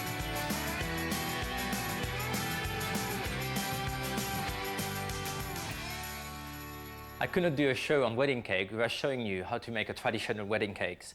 And actually, it's nothing wrong with them. If you keep this design simple and maybe just highlight it a bit with fresh flowers. We're gonna do our one with fruit cake, so that will give you plenty of time to ice your cake. So the first step is to take our fruit cake here, and we're gonna put it on a board, but upside down. So like that, we get a nice flat surface to work on. Using a brush and some hot apricot jam, I'm just going to brush slightly the cake. That's going to be the kind of glue for our marzipan. And again, you don't have to use marzipan. If you don't like it, just ice it straight away with your soft icing. Just do it a bit thicker. So we're just going to roll it on a bed of icing sugar. And if you overworked it, it will get a bit sticky, but just try to do it in one go. So I'm just gonna lift it over. And now we're just gonna smooth it over like this. Okay, that's great. The sharp knife, just cut the extra on the base. And we're going to leave that to dry for 24 hours. So our marzipan is dry now, so that's going to give us a good base to put the icing on. Roll the icing out until it is ½ centimetre thick. Just to stick the icing just before I lift it on it, I'm just going to brush it with very, very little water, like this. And we're just gonna lift the icing gently on our cake. And of course, you're gonna have to repeat that whole operations for each tier, depending how big you want your wedding cake to be. So same of the marzipan, just slide it down.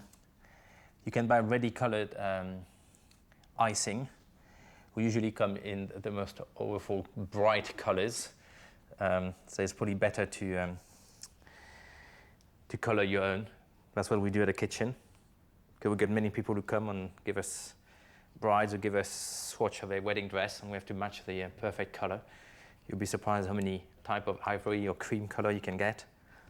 Okay, so just smooth it to get, should be as smooth as baby's bottom. And sharp knife, cut. And again, if you have time, try to keep it to dry before stacking it for 24 hours. It will dry a little bit, not completely, but it will dry a little bit, so you make it easier to handle and you won't have any crack as well. To assemble the cake, first make some royal icing. Take icing sugar and add egg whites and mix them together. Add a small amount of water and keep mixing.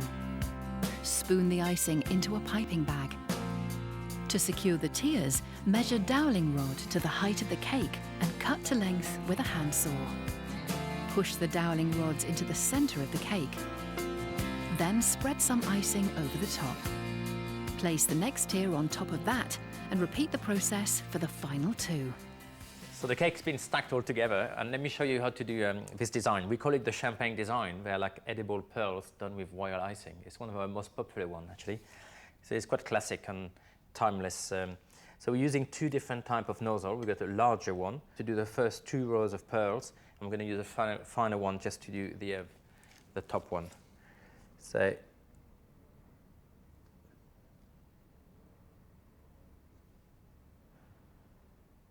there's no secret to this. You have to take your time. Most common phone call we got, emergency cake, because someone promised to decorate a wedding cake and suddenly realized they can't do it. Okay, and I'm doing the smaller, another set of smaller one between the first row, so there's just a bit less pressure on your piping bag. And I'm going to switch to the smaller nozzle. One big mistake people do, they put the icing in the fridge and it's soaked all the humidities, because it is sugar after all, and it all melt. You have to sit outside somewhere cool and dry. And this is going to have to dry probably for 4 to 5 hours, or again overnight if you have time. So if you're not sure, that's why it's better to do a fruit cake. So at least fruit cake keep forever, so you don't have to get worried about the cake getting stale. And I'm going to show you now how to pearlize them. So I'm using edible pearl dust you get from cake decorating shop. And they come in different shades, so like the one we're using is natural. So you just paint over it.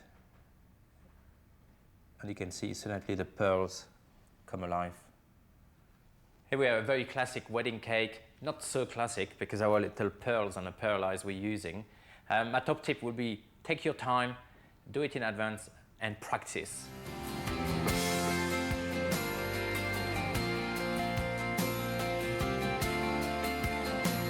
For details of this cake and all recipes featured in the series and exclusive content, check out the website details at the end of the show.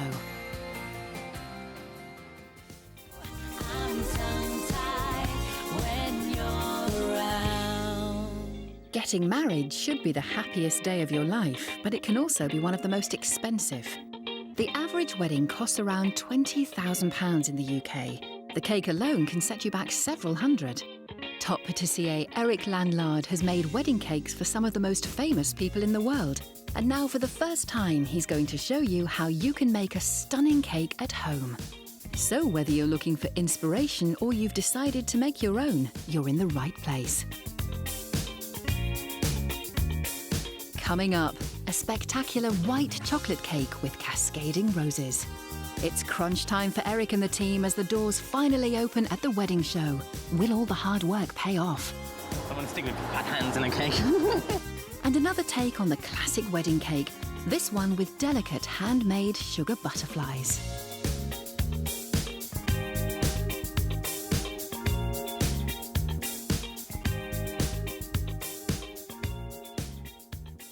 If you're not a great fan of icing and you want a wow factor, this next recipe is for you. White chocolate on the outside, intricate white chocolate roses. On the inside, a delicious raspberry and cream filling.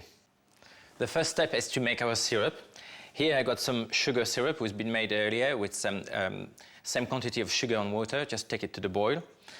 Now it's cooled down, and I'm going to add the same quantity of framboise, the raspberry alcohol. We're going to use this later on to soak our sponge. Here I got some double cream, which has been whipped, and to that I'm going to add some sugar. And to this I'm going to add some mascarpone cheese. And I got some pure vanilla extract as well here, just to add a bit of flavouring.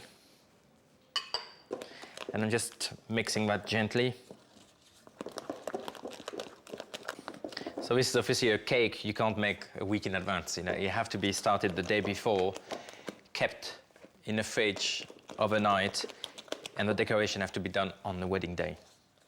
But it's worth all the trouble, really. So that's all mixed now very well. So we're going to start building the layers for our cake. Take 2 sponge cakes and cut them into layers. Place 1/2 of the cake into a large chef's ring. Brush them with the framboise sugar syrup. Add the cream and mascarpone mixture and smooth it down. Cover with fresh raspberries, then add some more of the cream mixture. Top with another layer of sponge and brush with framboise syrup. Add even more of the cream mixture, another layer of raspberries, and the final sponge layer. Top with yet more cream mixture. Put the cake in the fridge to chill for 2 hours. So our cake is nice and chilled now, so let's decorate it. So I'm gonna put off the ring by using a blowtorch.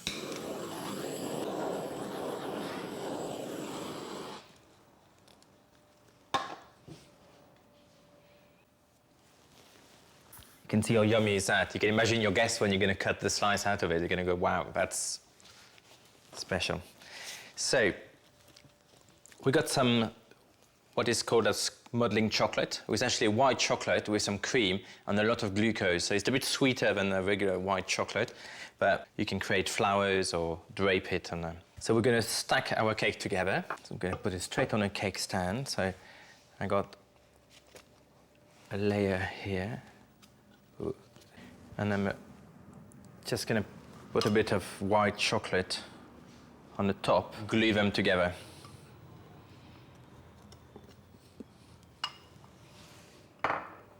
Like you do with pastry or icing, a bit of a icing sugar on your tabletop. And we're just going to roll it a couple of inches or centimeters higher than the actual cakes, because we want to drape it to give it a cloth effect. The other thing you have to be careful when you're using this modeling chocolate is not to overwork it or overheat it, because the cocoa butter is going to come out of it and start oozing out of it. Okay. So the way to do it is to attach from the top and just kind of crease it. The good thing as well is it doesn't dry straight away, so when we're going to put it back in place, you can still playing around with it to make sure you got the effect.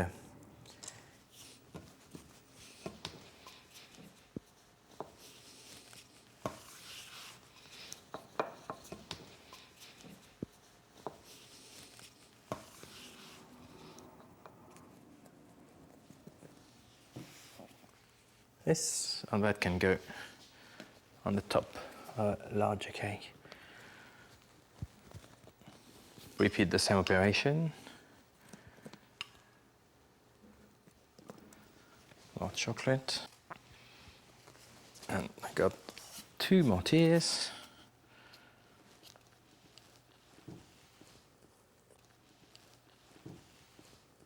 I've got some white chocolate roses here. This one I bought in, but you can, if you have plenty of time, you can make them by hand as well, using the same modeling chocolates. You also need to make some chocolate fans. Take some cocoa foam modeling chocolate and roll it out. press the chocolate into the mould and cut out the fans. Using melted white chocolate, stick the roses and fans onto the cake. Here we are, a beautiful white chocolate roses cake. The one, I think, who nearly will upstage the bride.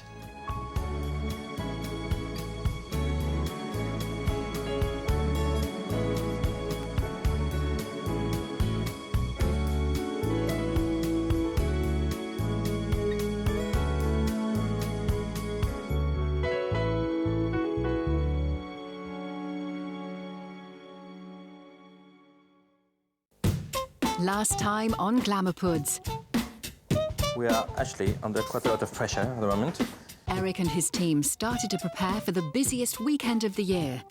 With prep for both the National Wedding Show and 5 weddings, they were pushed to breaking point.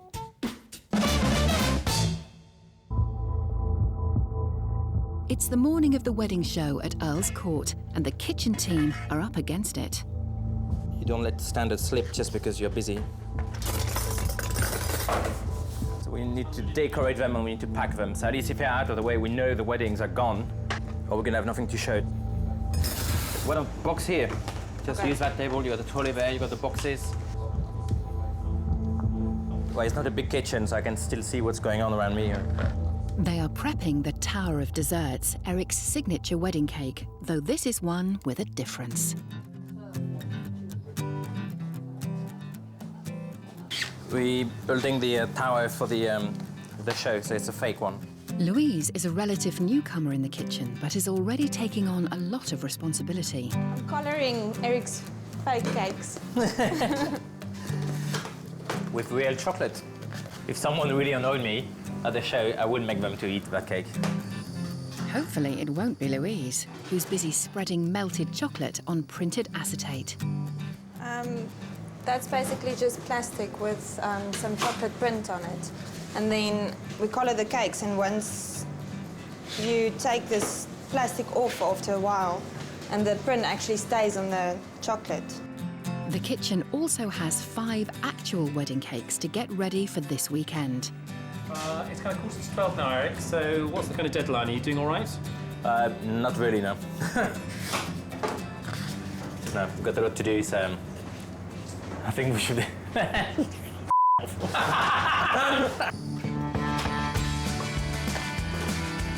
if you make 10 of each, I'm gonna make, I need 60, 65.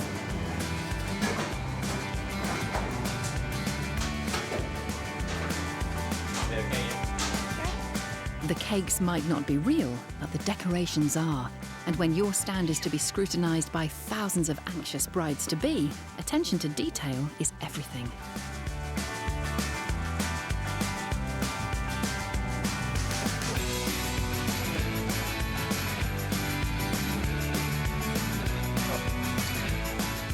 Members of the press visiting Eric's stand are in for a treat.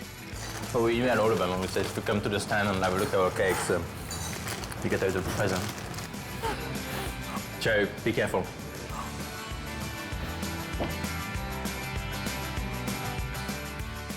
A wave of cake are going to the to Earl's Court now. The show cakes may be dispatched, but there's still loads to do. Not only are there pastries for the shop to be made, there are also 5 wedding cakes that need to be finished. Meanwhile, Eric hot-foots it over to Earl's Court, leaving Louise to finish up at the shop.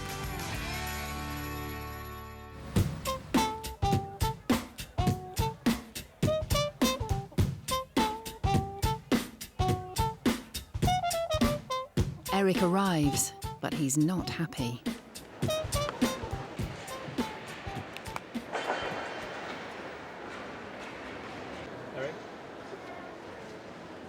Eric seems to be having a slight stand malfunction.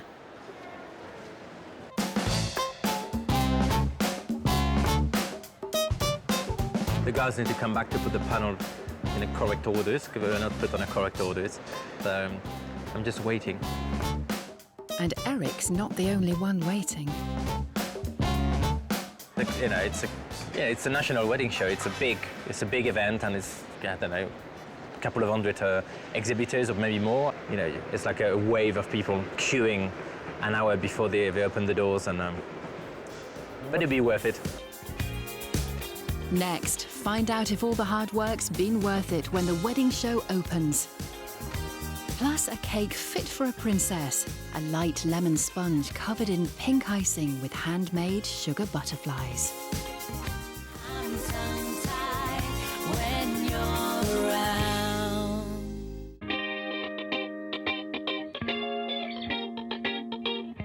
Every person getting married wants their big day to go without a hitch. And the key is preparation, preparation, preparation. And of course, this applies to your cake too. Top patissier Eric Lanlard has spent years designing wedding cakes for top celebrities around the world, and with his help, yours too can be A-list. Still to come on Glamour Puds, Eric divulges his secrets to a truly exquisite cake decorated with handmade sugar butterflies. First though, it's crunch time for Eric and the team. Will all the hard work pay off as the wedding show opens its doors?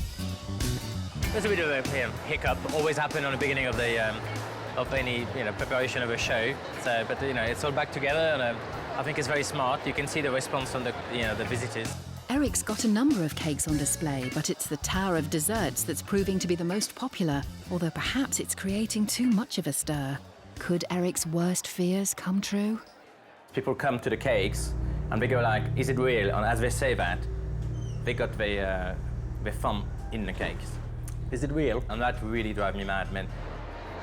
Sorry.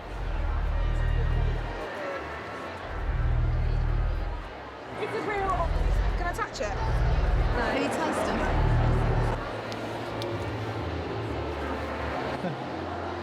Someone stick with fat hands in a cake. There are so many competitors for our bride's attention. A catwalk show of the latest wedding dresses. And unusual to downright glamorous modes of transport. But even with all the other distractions, Eric's stand is still doing good business, even without Eric there. He's made his way to the other side of the exhibition, where he's about to do a talk on, guess what? Wedding cakes. Things have moved on in the world of wedding cakes, and it's such a big part of the wedding day. But the proof of the pudding, as they say, is in the eating. And with that in mind, Eric heads into the crowd, tray in hand. And these brides don't have to be asked twice. There are a number of other wedding cake stands at the exhibition, so Eric sends his assistant Louise for a spot of snooping. Well, he wouldn't be human if he wasn't interested in what his competitors are up to. So what have you seen?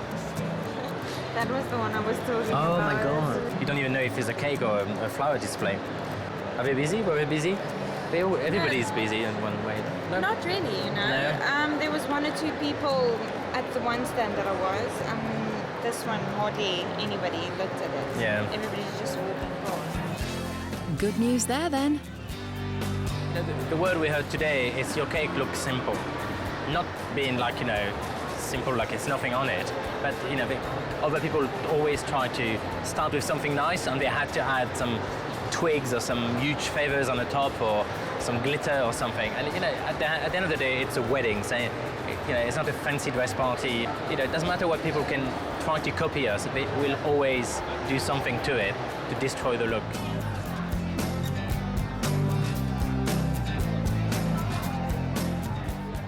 Now you can probably understand why we are here and why we're doing it, because you see the volume of people and how I get almost mugged on the stand, and you can see already you're going to get some orders. People want to say like, "Can I book now?" But they're like, "No, just come to see us and we do it properly in a more relaxed atmosphere." But yeah, it's definitely worth it. Luckily, the champagne bar is just behind, so that's going to keep me going.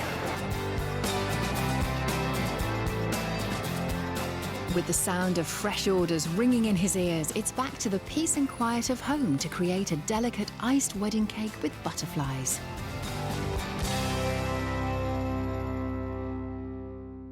I thought for the second visit on our wedding cake, I'd do something a bit more complicated. And trust me, this one is not for the faint-hearted. We're going to do a beautiful display of sugarcraft butterfly on the stacked American-style wedding cakes. On the recipe I'm using this time for this one would be a delicious lemon cake.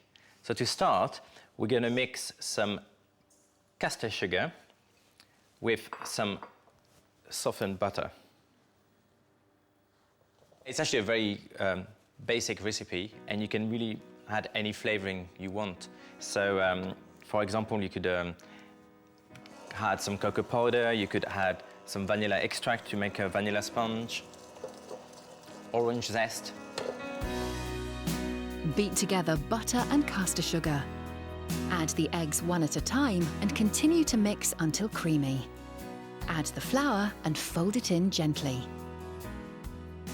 And just before I finish to completely mix it, I'm gonna zest the lemon.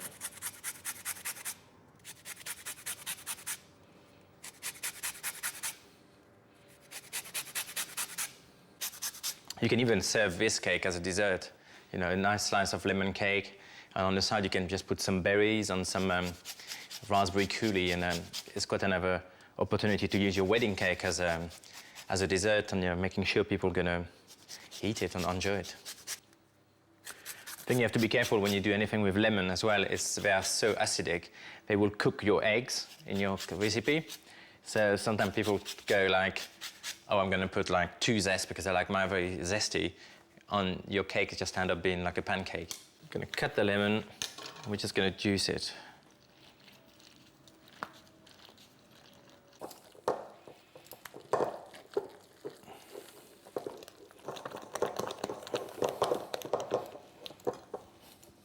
Right, and that's gonna go in our tin.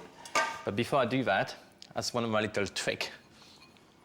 I use this little cube. I mean, they're quite difficult to find, but they're not orange peel, they're like confit lemon juice. And I'm just adding them to my mixture just to give a bit more kick to it. I'm just gonna...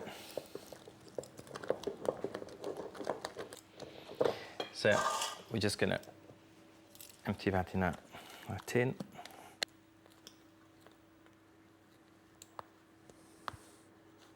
Just level it properly. And that's going to go in the oven now. While the cake is in the oven, make the sugar butterflies. Roll out some modelling icing. Using a butterfly cutter, cut out the wing shapes. With a fine paintbrush and water, join the 2 wings together and leave to dry. Using edible food dye, paint the butterfly detail. For the body, pipe royal icing where the wings join. The antennae are made from wire flower stamens pushed into the wet royal icing. So we are ready to decorate the cake now. Our pretty butterfly are dried, so we're just gonna stick them on, but just adding a little bit of royal icing on it.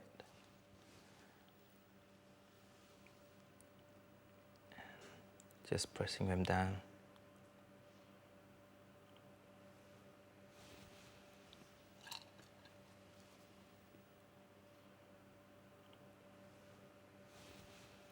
And one thing you can do as well, if you are very adventurous, or you want to be very brave, you can stick some metal wires on side, and you can have them flying off from the top of the cake.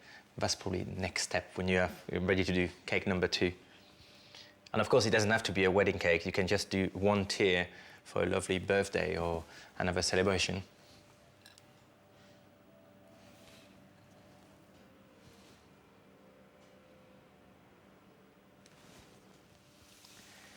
Here we are, my very pretty butterfly wedding cake.